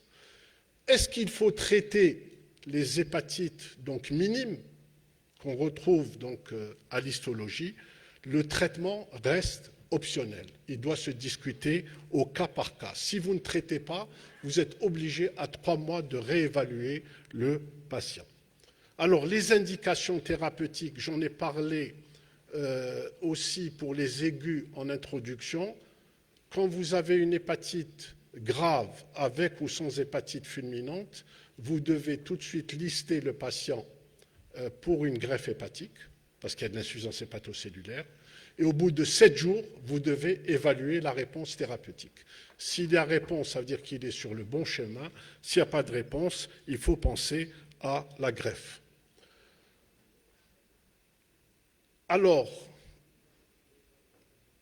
j'ai dit que c'était un traitement purement symptomatique. 80% des malades vont rechuter. Donc, à l'arrêt du traitement, les patients rechutent. Et on a des poussées successives. Donc, à peu près, on va dire, il y a 20% de réponses. Et dans ces 20%, on peut arrêter le traitement si on a une réponse biochimique et histologique. Si on n'a pas la réponse biochimique et histologique, il va y avoir une récidive et on n'arrête pas le traitement dans le cadre des cirrhoses. Alors, les facteurs prédictifs de rechute, je viens d'en parler. Les facteurs prédictifs de rechute, c'est essentiellement l'histologie. C'est l'histologie. Pourquoi? Parce que vous pouvez avoir une réponse clinique et biologique, alors qu'à l'histologie, vous avez encore de l'hépatite d'interface. Donc c'est pour ça que l'histologie est importante dans l'arrêt du traitement. Alors, quand il y a une intolérance à l'azatioprine, donc où on peut utiliser, il y a encore des auteurs qui utilisent la 6-mercaptopurine, donc soit l'un ou l'autre, et généralement, c'est une indication au traitement de deuxième option, quand il y a une intolérance, c'est le mycophénolate mofétyle. Au début, on pensait que le MMF était considéré comme un traitement de deuxième intention. Finalement, il marche quand il y a une intolérance à l'azatioprine. Il fonctionne moins bien quand un patient ne répond pas. Maintenant, si j'ai un échec, qu'est-ce que je dois faire? Donc c'est la plaque suivante, c'est le traitement de troisième ligne. Vous avez une excellente review sur Journal of Hepatology. Alors vous avez le tacrolimus, la cyclosporine, infliximab, rituximab, méthotrexate, cyclophosphamide, everolimus. Aucun de ces traitements ne donne un résultat. C'est tous des case reports, donc ils se discutent en milieu spécialisé et au cas par cas. S'il y a un échec, surtout dans les aigus, ou surtout quand il y a de la cirrhose, il faut discuter la transplantation hépatique. Vous avez aussi cet excellent article qui rapporte l'expérience française sur différentes périodes, sur les patients greffés pour hépatite auto-immune. Et vous voyez que à droite, vous voyez sur 3 périodes de 87, 96 et 2006, les résultats n'ont pas changé, c'est à peu près 80 à 90% de survie à 1 an. Ce qui change, c'est ceux qui ont eu donc une ACLF avant la transplantation, c'est-à-dire qui ont eu une décompensation aiguë sur cirrhose avec insuffisance rénale, ceux-là ont un moins bon pronostic par rapport aux patients qui n'ont pas fait d'ACLF. Voilà, pour terminer, donc devant une suspicion d'hépatite auto-immune, ça reste un diagnostic d'exclusion. Ça, c'est l'algorithme proposé par l'American Association Study of Liver Disease. Donc, toujours le couple biopsie plus auto-anticorps, toujours. Chez les enfants, on va plus utiliser les LKM1, d'accord, et chez l'adulte, les antinucléaires et les antimuscles lisses. S'il y a, bien sûr, si vous avez donc des P en K en deuxième intention, si c'est négatif, vous faites les P en K, les solid liver antigènes, les antitransglutaminases et les AMA. Les antitransglutaminases, méfiez-vous. Des fois, vous avez des maladies cœliaques qui sont méconnues et vous pensez que le patient ne répond pas. Et la cytolyse est due à la maladie cœliaque. Donc, méfiez-vous de la cœliaque. Donc, quand vous avez ceux-là sont négatifs, bien sûr, vous allez évoquer, bien sûr, le chevauchement hépatite auto-immune et cholangite sclérosante. Quand vous avez une atteinte des voies biliaires, vous allez penser plus à l'overlap avec la cholangite biliaire primitive et la cholangite sclérosante. Quand il y a de la graisse, vous pouvez avoir de l'auto-immune avec la NAFLD, ou bien s'il n'y a pas d'auto-immunité, c'est une NASH pure, et je vous remercie pour votre attention. On invite professeur Chewi, notre maître de gastroentérologie, pour honorer notre professeur Debzi, le président du congrès. Ah, merci. Merci. Je sais. C'était une surprise. Oui.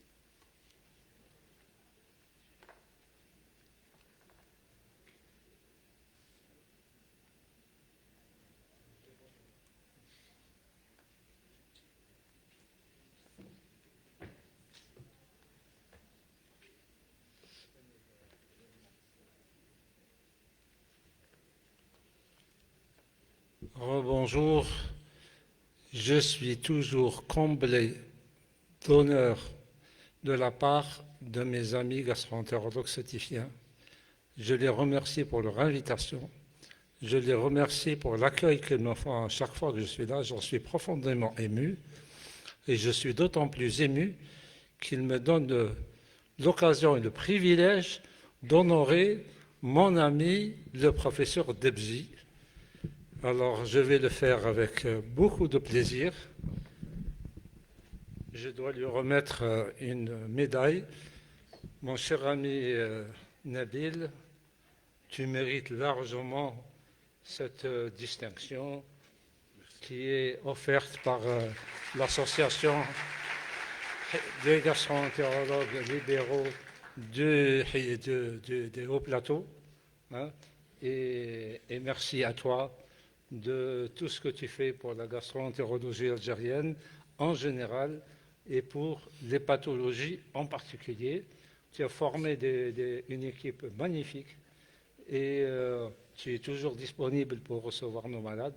Donc, on te remercie au nom de l'association HAG, mais également au nom de tous les gastro-entérologues de ce pays.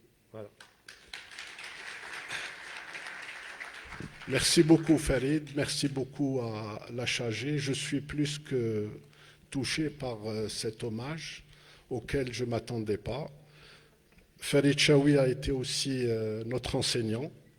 Il a beaucoup donné, même s'il est parti après dans le libéral. Il a gardé cette arme de l'universitaire et aussi il est impliqué pour que le système de santé fasse des progrès, on l'espère toujours, mais c'est toujours une pierre à l'édifice. C'est une passation de témoins et j'espère que je vivrai ce moment avec mes élèves aussi. Merci beaucoup Farid et merci à l'HAG.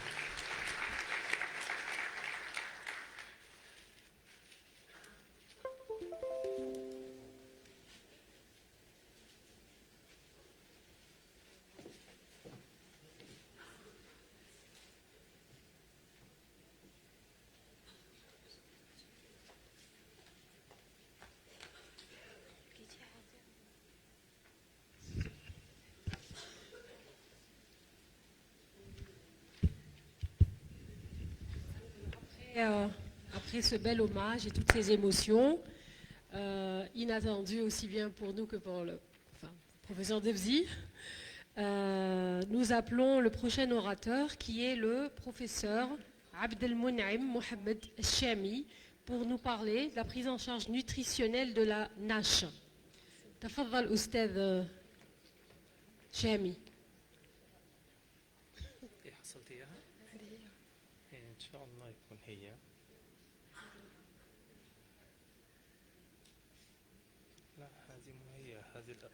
أخرج كاين واحد في شوية.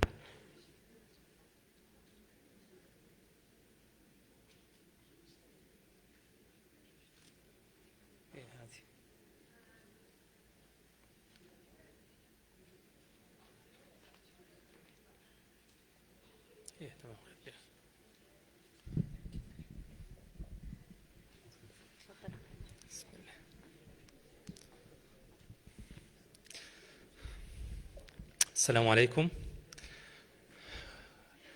Welcome again, but this time we will talk about the disease of the century. زي ما بنقول في مصر للإخوة اللي كانوا عايزين يسمعوا اللهجة المصرية، زي ما بنقول عدنا والعود أحمد، لكن المرة دي مع مرض العصر the fatty liver disease or مرض الكبد الدهني. Fatty liver disease diet, what against adherence?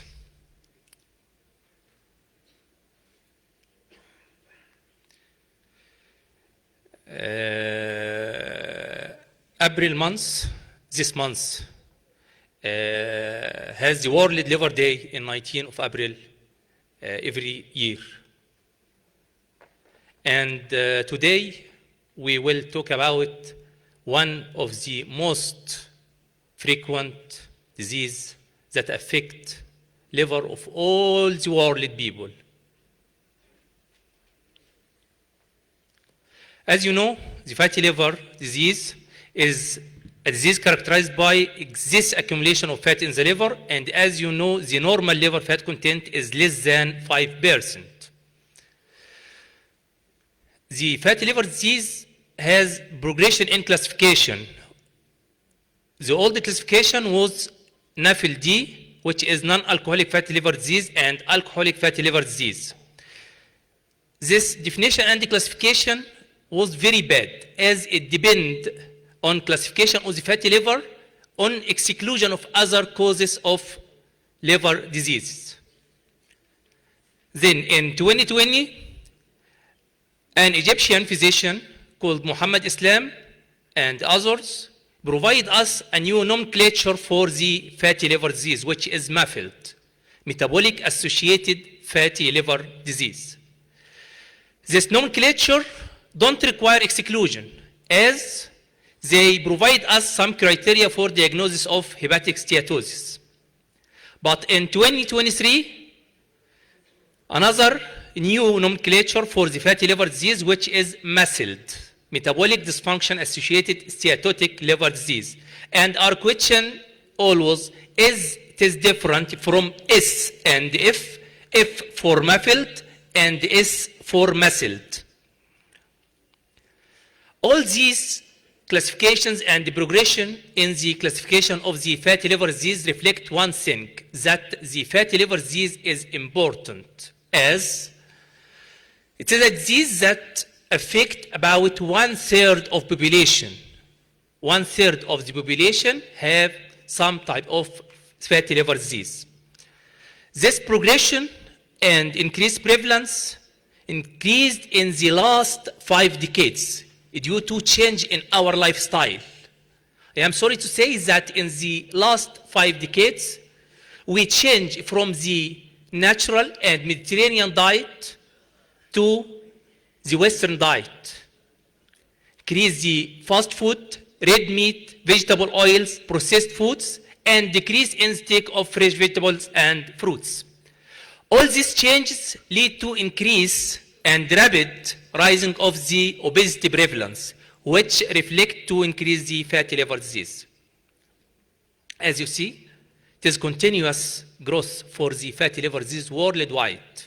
And I always say that the world say goodbye to hepatitis, especially hepatitis C, but he always say welcome fatty liver disease. And as you see, the prevalence in our area is about 1/3 of the population have fatty liver disease. The management of fatty liver disease includes the cornerstone, which is lifestyle intervention, medical treatment, and surgical treatment. Here we will, as you see, these are most associations worldwide that are interested in the study of gastroenterology and hepatology. And I wish that our association, HIDAP Association for Gastroenterology, next year will be one of these associations. All these associations have recommendation and even guidelines like the Egyptian practice guidelines, Asian Pacific guidelines, European, American. All these guidelines has one recommendation, which is adherence to lifestyle intervention is the cornerstone of management of fatty liver disease. About dietary intervention in the fatty liver disease, the lifestyle intervention can lead to reduction in hepatic steatosis, resolution of the steatohepatitis, regression of fibrosis, and even improvement in the quality of life. Our aim from the lifestyle intervention is gradual weight loss, losing 1 kilogram per week over a period not less than 6 months. For the obese and overweight persons or patients with fatty liver disease, we should lose about 7 to 10% of their weight. And for non-obese persons, we should lose about 5%. Generally, the hypocaloric diet is recommended for this patient for energy restriction. But the excess caloric restriction should be avoided, as excess restriction will lead to sarcopenia, which means losing of the muscle and even losing of the function of this patient. This is a bad predictor in the outcome of obese cirrhotic patient. Dietary plans for fatty liver disease discourage the consumption of fructose, which is present in many of the artificial sweeteners nowadays, as fructose is the alcohol of the liver. And it encourages the Mediterranean diet and regular coffee drinking, as coffee has antioxidant effect. This is the pyramid based on the daily physical activity, encourages the all grains, fruits, vegetables, and polyunsaturated fatty acids. The Mediterranean diet has benefit and positive effect on the gut microbiota against the Western diet, which is harmful to the microbiota. Attention please for the glycemic index. While you are planning the diet for your patient who is a patient of fatty liver disease, respect the glycemic index. What's the glycemic index? It means how much your diet or food can increase the blood sugar. As you see in the first column about grains and starches, the rice bran has a glycemic index of 27, while the oatmeal, which most of us can suspect that is beneficial, it has a glycemic index of 87, which is high. So the oat can increase the blood glucose, and so it can respect to the insulin by increasing insulin secretion. This study about adherence to Mediterranean diet in patients with NAFLD and metabolic syndrome concludes that high adherence to the Mediterranean diet is associated with an improvement in hepatic steatosis and improvement of the metabolic syndrome features. This is due to high monounsaturated fatty acid to saturated fatty acid ratio in the Mediterranean diet, high content in fibers, high content in antioxidant, and high content in polyphenols, which has anti-inflammatory effect and properties. The question mark, large question mark for this patient is not to lose weight. Actually, this patient can lose weight simply, but the major concern is how to keep this weight loss sustained. This target NASH cohort study, which is published in 2022, include more than 2,000 overweight and obese patients with fatty liver disease. Concludes that follow-up of this patient for more than 3 years, about 1/3 of this patient, only 1/3, can lose more than 5% of their weight. But within 32 months, about 1/5 of these patients who lose weight return again to their baseline weight. This means that they lose the sustained weight loss. About exercise, regular physical activity has beneficial effect on the hepatic steatosis, liver stiffness, portal hypertension, and decreasing the risk of hepatocellular carcinoma. The general rule for exercise, any exercise is beneficial. Moderate intensity, vigorous exercise, resistance, flexibility, all exercise is beneficial for fatty liver disease. Study done in Egypt, the Egyptian Society for Study of Liver Disease, about the time of exercise, morning or afternoon. Both are beneficial, but morning is more beneficial. The exercise has benefit effect on NAFLD patient for both liver and cardiovascular system. The slide can conclude that caloric restriction with physical activity and important notes to the dietary composition can resolve the fatty liver disease. Western diet, obesity, diabetes, and genetic factors lead to fatty liver disease or MAFLD, while healthy diet, physical activity, weight loss, and reduction of the body fat can lead to normal liver. So, the fatty liver disease is regressive. So, it is not a diet, but it is a lifestyle. This is a rule that all of us should tell our patients, that it is not a period to manage fatty liver disease, but it is a lifestyle that patient should change his lifestyle. So what about barriers and facilitators to adherence? As we say, the adherence to the lifestyle intervention is the cornerstone. What about barriers and facilitators to this adherence? This study about adherence and barriers to Mediterranean diet in Tunisian patients, our neighbors, with non-alcoholic fatty liver disease, concludes that adherence to diet showing that about 10% of these patients have no adherence at all to the fatty liver disease diet, while 75% have moderate adherence and only 15% has good adherence. About barriers that render or against the adherence to the Mediterranean diet was the misunderstanding of the Mediterranean diet, lack of willpower to follow this diet, lack of time to prepare a specific diet in the Mediterranean diet, extra food cost induced by the Mediterranean diet, uncooperative family members, this is very important, and difficult to adapting to the new dietary mode.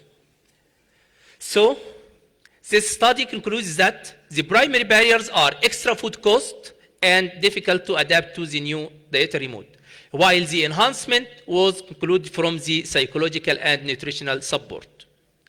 Another study from North India carried on patients with fatty liver disease concluded also that the barriers were lack of family support, difficult intervention, work-related barriers, financial barriers, psychological, social, and infrastructure-related barriers. While the facilitators still the family support, intensive nature of intervention, psychological support, and physiological support.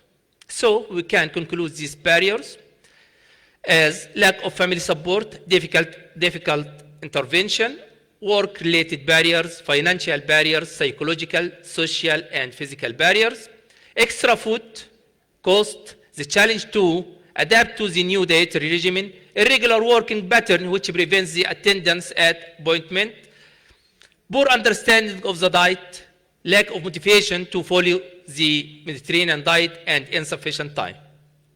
While the facilitators include the family support, friend support, psychological, physiological, and weight loss.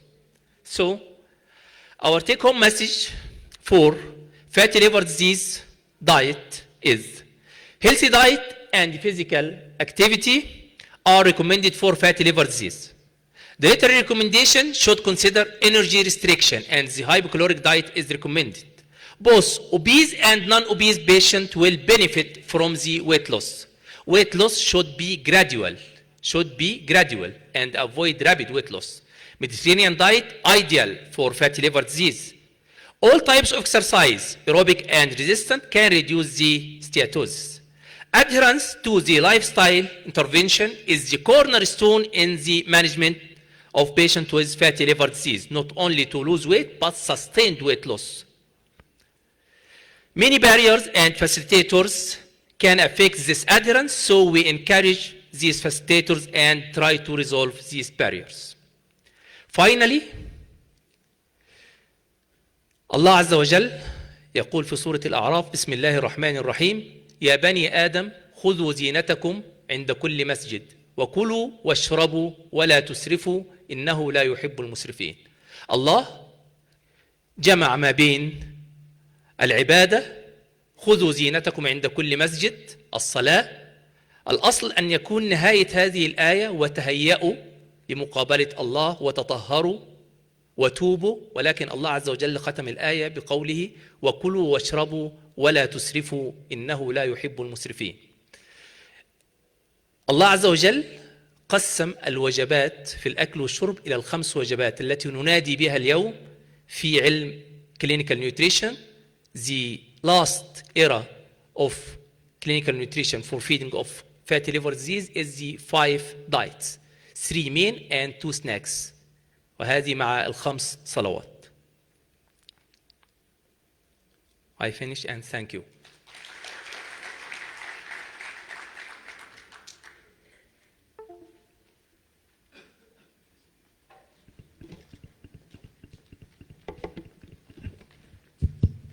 Merci au professeur Al-Moun'im pour sa présentation.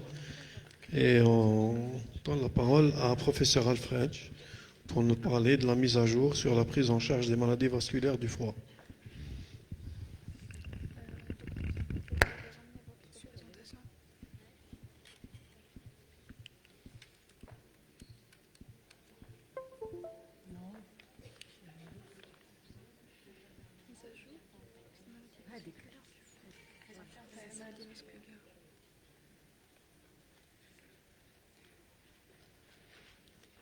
Très bien.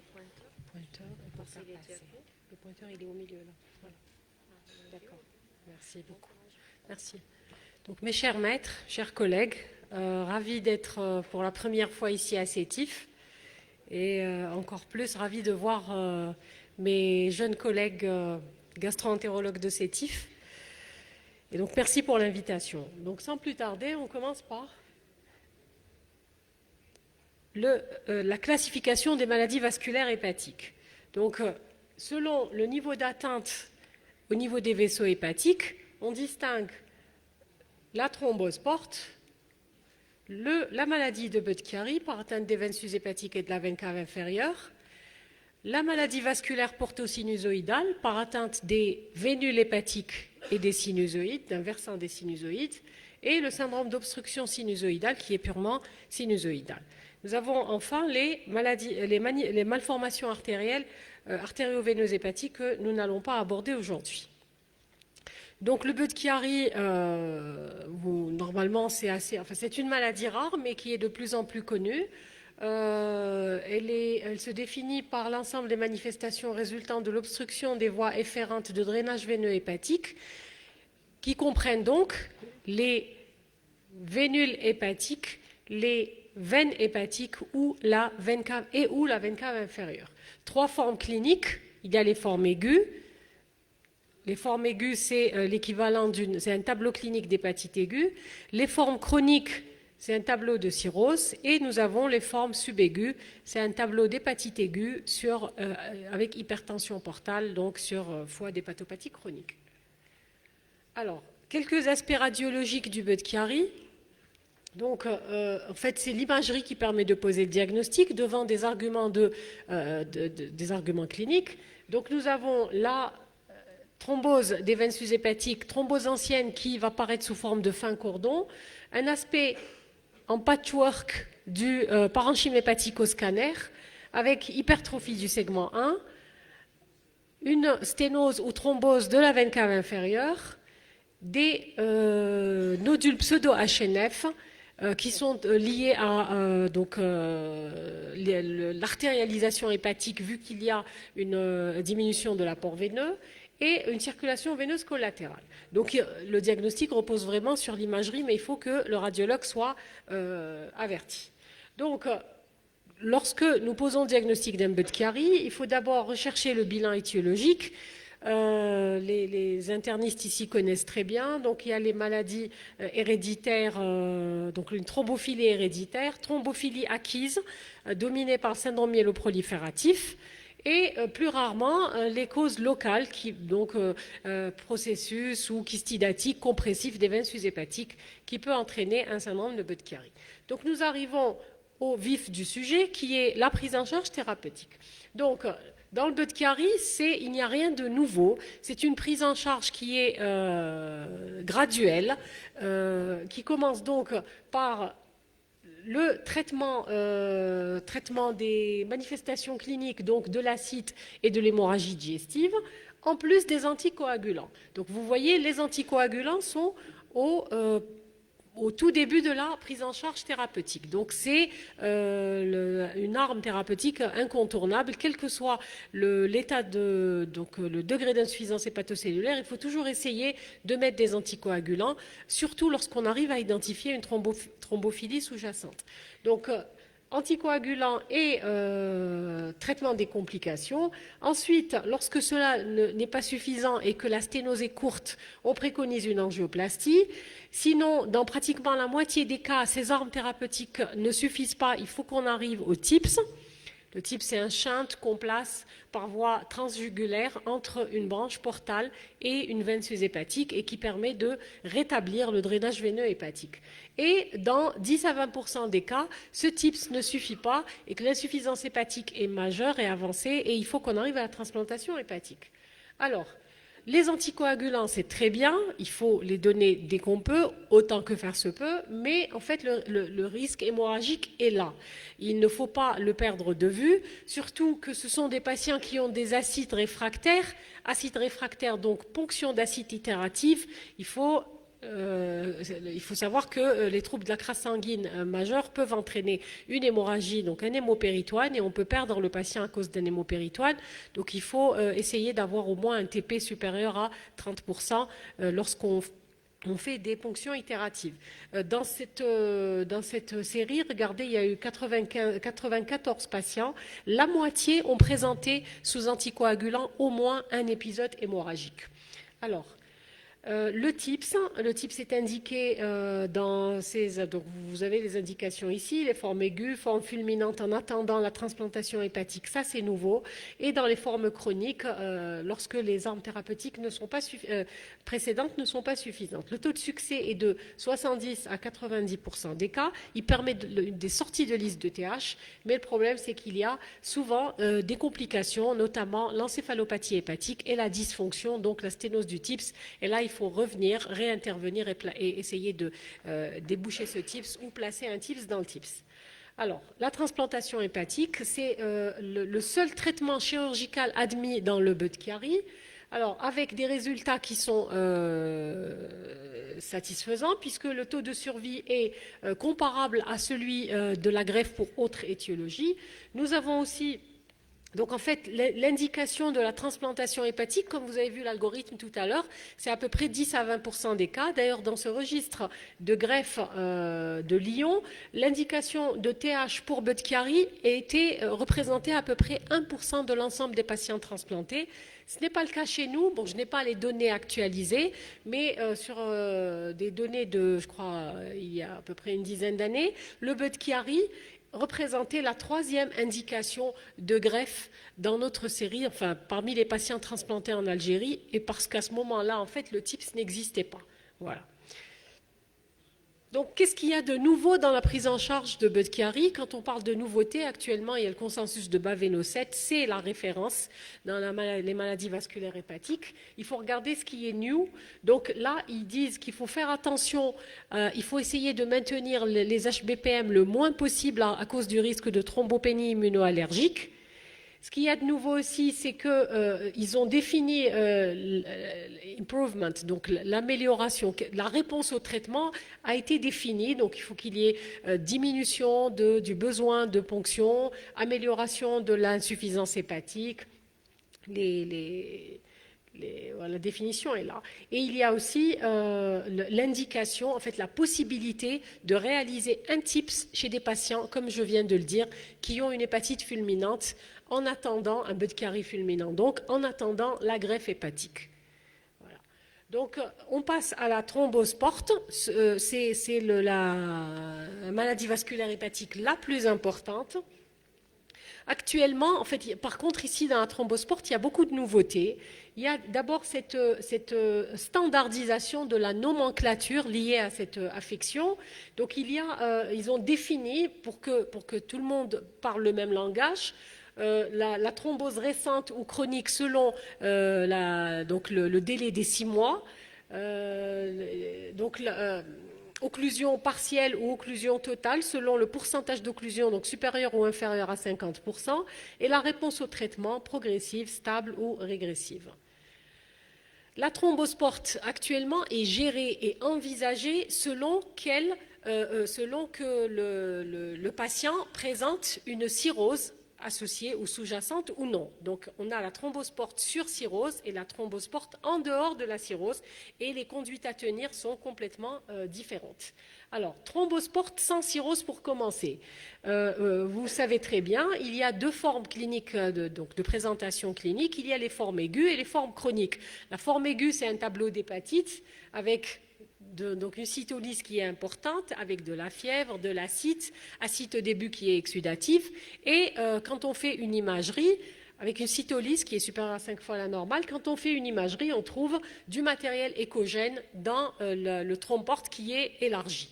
Et on a la forme chronique, c'est en général découvert au stade de complications, donc de cavernum avec ses complications qui sont l'hémorragie digestive par rupture de varices œsophagiennes ou varices ectopiques. Vous voyez ici à l'imagerie des cavernums qui sont facilement diagnostiqués au scanner et à l'écho-doppler. Là aussi, comme dans la maladie de Budd-Chiari, comme dans le Budd-Chiari, il faudrait rechercher la cause qui a entraîné cette thrombose, donc une thrombophilie. Ici, les causes locales sont plus fréquentes que les autres causes que la thrombophilie héréditaire ou acquise. Donc il faut toujours rechercher une cause locale par un scanner, par l'interrogatoire, donc les antécédents du patient. Est-ce qu'il y a eu une chirurgie abdominale ou du petit bassin? Est-ce qu'il y a eu donc un épisode infectieux, cholécystite, appendicite, etc. Toutes les causes sont citées ici. Traumatisme de la veine porte. Et donc en deuxième position, on cherche toutes les causes de thrombophilie que nous avons citées dans le Budd-Chiari. Ensuite, pour la prise en charge thérapeutique, la thrombose porte aiguë, c'est les anticoagulants dès que possible. La veine porte se reperméabilise après traitement dans à peu près, moins de la moitié des cas. Mais il faut quand même les donner. Donc à peu près le taux de recanalisation est entre 50 et 60%. Le risque hémorragique est faible. Il y en a même qui disent qu'on peut, on dit actuellement qu'on peut même ligaturer sous anticoagulant, voilà, si cela est nécessaire. Alors on commence par des HBPM à dose hypocoagulante, mais rapidement il faut prendre le relais par les AVK. Et la nouveauté, c'est qu'on peut commencer par des anticoagulants oraux directs en première intention dans la thrombose porte aiguë. La durée de traitement est de 6 à 12 mois, ou au moins 6 mois après reperméabilisation de la veine porte, mais le traitement sera maintenu à vie si une thrombophilie est diagnostiquée. Donc, autre traitement actuellement, le TIPS pour la thrombose porte aiguë, parce qu'en fait, vous avez cet article-là, donc no longer contre-indication for TIPS dans l'acute PVT. Donc, c'est une arme thérapeutique à envisager, bien sûr, dans les pays où cela est réalisé facilement. Ensuite, pour la thrombose chronique, alors, ce qu'on appelle extra-hépatique portal venous obstruction. Donc le HPVO est actuellement une entité bien définie et le traitement repose sur le traitement des complications, l'hémorragie, ligature, la colle pour les varices gastriques. Les anticoagulants, alors ils ne sont pas classiquement on dit qu'ils ne sont pas indiqués sauf si une thrombophilie est avérée. Donc, si on découvre par exemple que le patient a un syndrome myéloprolifératif, on va mettre les anticoagulants même s'il a un cavernum. et aussi lorsqu'il y a un risque d'extension récente ou lorsqu'il y a une extension récente à la veine mésentérique supérieure. Le TIPS peut être envisagé avec thrombectomie mécanique et le shunt chirurgical, par contre, n'est indiqué en général que dans la population pédiatrique ou alors lorsqu'il y a exceptionnellement un hypersplénisme majeur. Alors, cet algorithme-là a été publié donc récemment.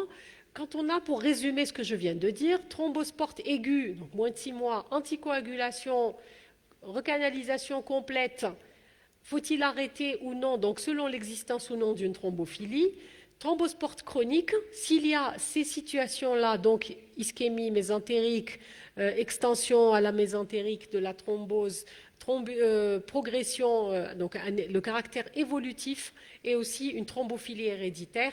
Oui, on met des anticoagulants, non, ce n'est pas la peine, mais vous allez le voir, ça a un peu changé. Alors, ça a changé parce qu'ici, selon le bas véno, et ça a été présenté au dernier, même les conférences de la FEF, ils disent qu'en fait, même si, en fait, lorsqu'il y a une cause locale, si une cause locale ou s'il y a un état prothrombotique sous-jacent, on met des anticoagulants, donc AVK ou AOD à dose de 20 mg par jour, mais s'il n'y a pas, même s'il n'y a pas de thrombophilie, ils préconisent de mettre quand même des AOD, mais à dose moindre, 15 mg par jour. Ça, c'est quand même une nouveauté.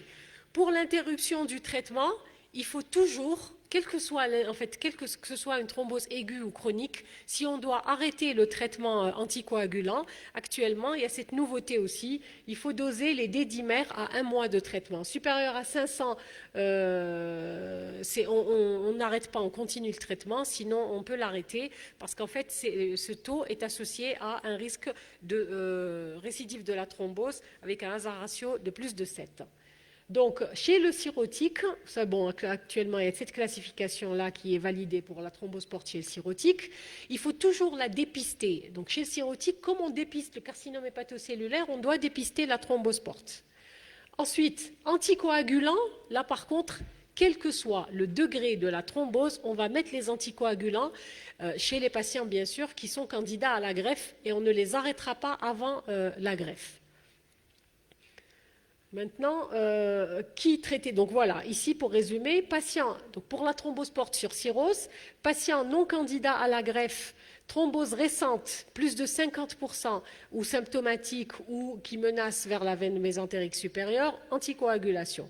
Si elle est inférieure à 50%, on suit le malade et on vérifie à 3 mois s'il y a une extension, on anticoagule ou pas.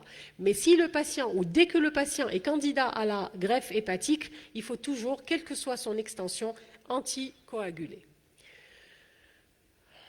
Voilà, là je crois qu'on va passer. Il y a une extension au fait des indications des AOD à la thrombose porte chez le cirrhotique, avec, bien sûr, en faisant attention à la classification de Child. Les patients Child C, c'est interdit. Child B, faire attention. Child A, c'est permis. Aussi, dans l'insuffisance rénale, il faut faire attention aux patients qui ont un débit de filtration inférieur à 30. Donc, puisque j'ai dépassé largement mon temps, je vais passer très très vite sur la maladie vasculaire portosinusoïdale, pour dire que, en fait, c'est une maladie, comme je vous l'ai dit, des vénules hépatiques. Donc, c'est une maladie vasculaire intra-hépatique. Et là, comment on peut suspecter ce diagnostic? C'est lorsqu'on a une HTP, donc des signes d'hypertension portale, avec une élasticité hépatique inférieure à 10. Alors, vous savez que dans l'HTP, pour qu'il y ait des varices, il faut qu'on ait 20 à 25 kPa. Là, ça va contraster avec une élasticité hépatique basse, avec des fonctions hépatiques conservées et si on peut faire une pression veineuse hépatique, un gradient de pression, il sera abaissé. Aussi à suspecter lorsque nous avons une anomalie inexpliquée des tests hépatiques. On doit rechercher, lorsqu'on a ces arguments de présomption, ces étiologies-là, donc des maladies auto-immunes, des médicaments, notamment l'azatioprine, des états prothrombotiques. Et après, pour le diagnostic, il faut qu'on arrive à la biopsie hépatique qui doit retrouver ces éléments-là. En fait, il y a la vénopathie portale oblitérante, il y a la sclérose hépatoportale et la cirrhose septale incomplète. C'est des lésions spécifiques, mais qui nécessitent vraiment un pathologiste averti. Comment prendre en charge ces patients-là? En fait, s'il y a des complications de l'HTP, c'est comme pour la cirrhose, ligature, des varices, col biologique pour les varices gastriques. Et si on trouve une thrombophilie, on met des anticoagulants. Le TIPS dans les formes réfractaires, les patients qui saignent et qui n'arrêtent pas de saigner. Et enfin, exceptionnellement, parce que vous avez vu dans les critères de définition, il y a fonction hépatique conservée, exceptionnellement dans les formes chroniques, il y a une insuffisance hépatique avec de l'acide, avec un TP bas, et cela, on peut envisager la greffe hépatique. Bon, je passe. Voilà. Donc, en conclusion, les maladies vasculaires hépatiques intra-hépatiques sont souvent méconnues. Donc, souvent, on retient le diagnostic sur des arguments de présomption. Le diagnostic repose sur un pathologiste averti. Donc, il y a même les pathologistes français qui s'occupent de ça ont proposé qu'on fasse un jour une sorte de webinaire et qu'on présente des cas. Donc, je lance un appel. Si vous avez un cas de MVPS avec donc, des biopsies hépatiques, donc vous le gardez et on fera un webinaire et on invitera des pathologistes spécialisés dans ça pour nous faire la lecture de ces lames-là. Donc, la thrombosport, la prise en charge dépend de l'existence ou non de la cirrhose. Actuellement, c'est les AOD qui reviennent en force et plus vraiment les AVK. Pour le Budd-Chiari, le traitement et rien de nouveau repose sur les antivitamines K et le TIPS. Et donc merci de votre attention et désolé d'avoir dépassé le temps.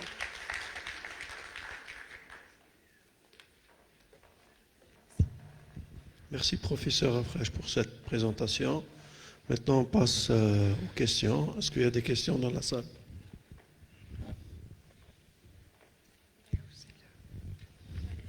Des questions pour M. Debzi d'abord, pour l'hépatite auto-immune.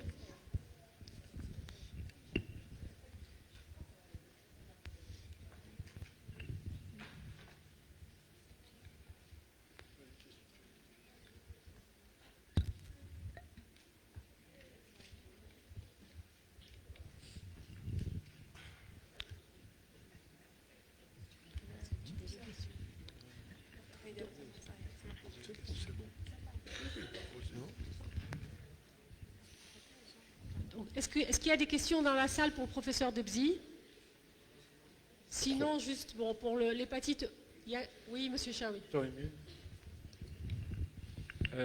Nabil, s'il te plaît. Quand a-t-on le droit de sursoir au traitement dans une hépatite auto-immune qui est stabilisée avec l'humérel? Quand on de sursoir au traitement, c'est-à-dire stopper le traitement.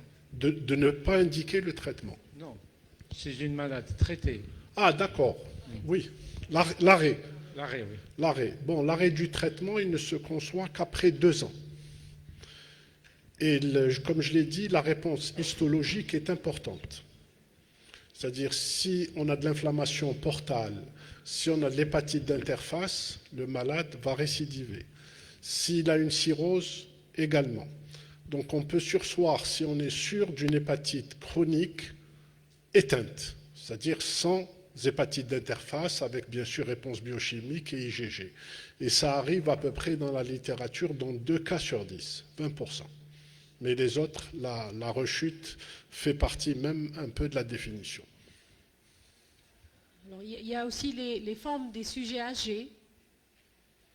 Donc là aussi, on pourrait peut-être arrêter le traitement après un certain âge. Lequel? J'ai des formes éteintes. Oui, bon, sur des formes éteintes, oui, c'est ce qu'on appelle la burn-out cirrhosis, c'est-à-dire sur des patients qui n'ont plus d'activité, qui ont pris l'Immurel depuis très longtemps, parce qu'il y a un risque carcinologique. Bien sûr, on peut discuter l'arrêt du traitement avec une surveillance, disons, armée. Il y a un âge à partir duquel on ne peut pas vraiment continuer les immunosuppresseurs? Ce n'est pas autant l'âge, c'est surtout la durée du traitement par l'Immurel. C'est-à-dire, plus le patient, si on a dépassé 10 ans, avant on disait 5 ans, après on est revenu sur les 5 ans et on a copié un peu les patients greffés du rein. Et on a vu des patients greffés du rein 20 ans sous Immurel. Donc c'est pour ça que je dis, après c'est une discussion, la discussion théorique c'est 5 ans. 50 dimurel. Et après, bien sûr, c'est au cas par cas. S'il y a une cirrhose, on a plus tendance à garder l'imurel. S'il n'y a pas de cirrhose, on a plus tendance à enlever l'imurel. Voilà. Mais ça, il faut bien sûr une surveillance carcinologique. Et pour la biopsie, pour évaluation de la réponse, est-ce qu'elle est toujours... Parce qu'il y a des gens qui veulent l'enlever, enfin, il y a des personnes qui ne sont pas d'accord. Peut-être le fibroscan à la place de la biopsie. Pour le moment, ce qui est validé, c'est la biopsie. Pour le moment, c'est vrai qu'il y a une tendance à pousser vers le fibroscan. Il y a un article récent qui dit, je ne me souviens plus du seuil, hein, je ne me souviens plus du seuil, mais moi je reste biopsie pour le moment. Pour l'hépatite d'interface. Monsieur Debzi, vous êtes pour, dans la vraie vie, est-ce que vous êtes pour la monothérapie ou bien pour le corticothérapie Murel? Ah, les deux, hein. Les deux. Mais je ne vois pas de... Moi, je préfère commencer par 50 mg d'Imurel. Ouais, pour ne pas enlever les chances du patient. Si je vois qu'il n'y a pas de réponse, ou la réponse biochimique est insatisfaisante, j'augmente à 100 mg. Voilà. Et il y a une autre chose que vous pouvez faire, les anciens le font, même les nouveaux hépatologues. Si ça ne marche pas à l'azatioprine, utilise le purinétol, le 6-mercaptopurine. Ça peut donner une réponse biochimique. Monsieur Moulfi. Oui, Nabil, juste une question concernant les cirrhoses auto-immunes décompensées. Pour le traitement corticoïde, est-ce qu'on peut traiter d'une façon... Oui, si tu as une poussée aiguë, vraie, avec ictère, cytolyse, tu dois traiter. Maintenant, si c'est une cirrhose éteinte, c'est la greffe hépatique. Bien sûr, quand tu traites une cirrhose donc active, tu dois avoir aussi toujours la greffe en arrière-pensée. S'il ne répond pas, on a vu, il n'y a pas de traitement troisième ligne. Hein. Tout ce qui a été essayé, le tacrolimus, tout ça, ça ne marche pas. Hein. C'est des case reports. Donc il faut avoir toujours la greffe derrière. Ici, on n'a pas... Tu fais des prières. Merci. Très bien, donc on passe à la deuxième conférence. Professeur Chami. Excusez-moi, il y a une question. Excusez-moi, il y a une question adressée au professeur Admoumen. Donc, je tiens à le féliciter et remercier pour la présentation en ce qui concerne la NASH.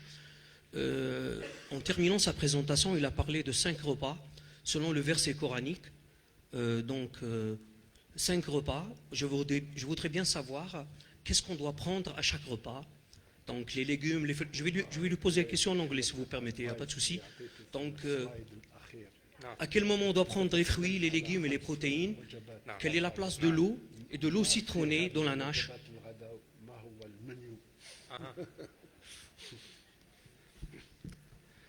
About the 5 diets, yeah, 3 main diets, 3 main, and 2 snacks, based on the planning like the Mediterranean.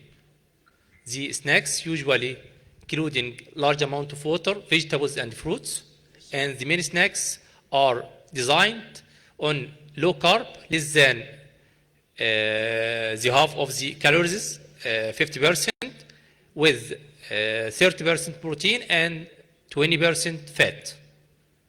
In each diet, breakfast, dinner, and lunch. These are the main 3 diets, and the 2 snacks, water, vegetables, and fruits.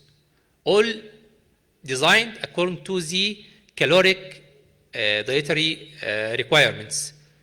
We first can calculate the caloric requirement and then subtract about 500 to 1,000 from these requirements per day. Then the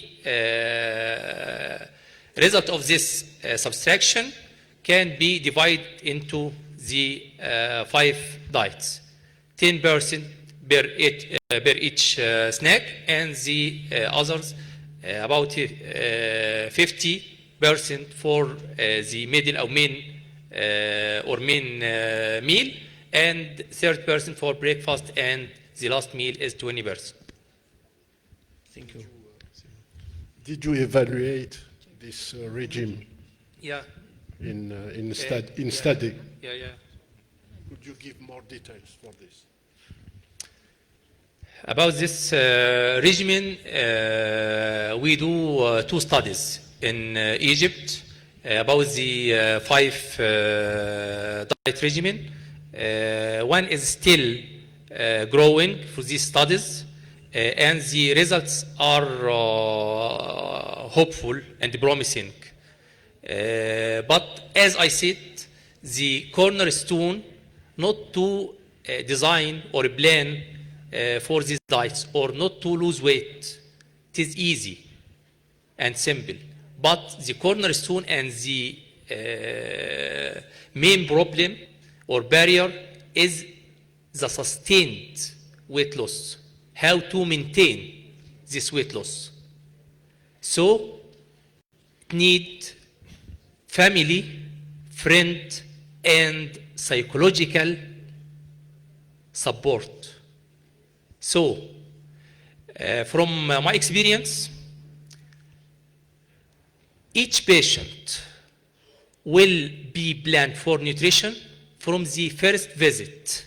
We should ask about the support of the family. Will they support him or against? Simply, sometimes the patient need to progress and to keep adherent to the diet, but his family are against. This is actually like a man want to control his diabetes and lose his weight to improve the fatty liver disease, but his wife against. When he intend to start all types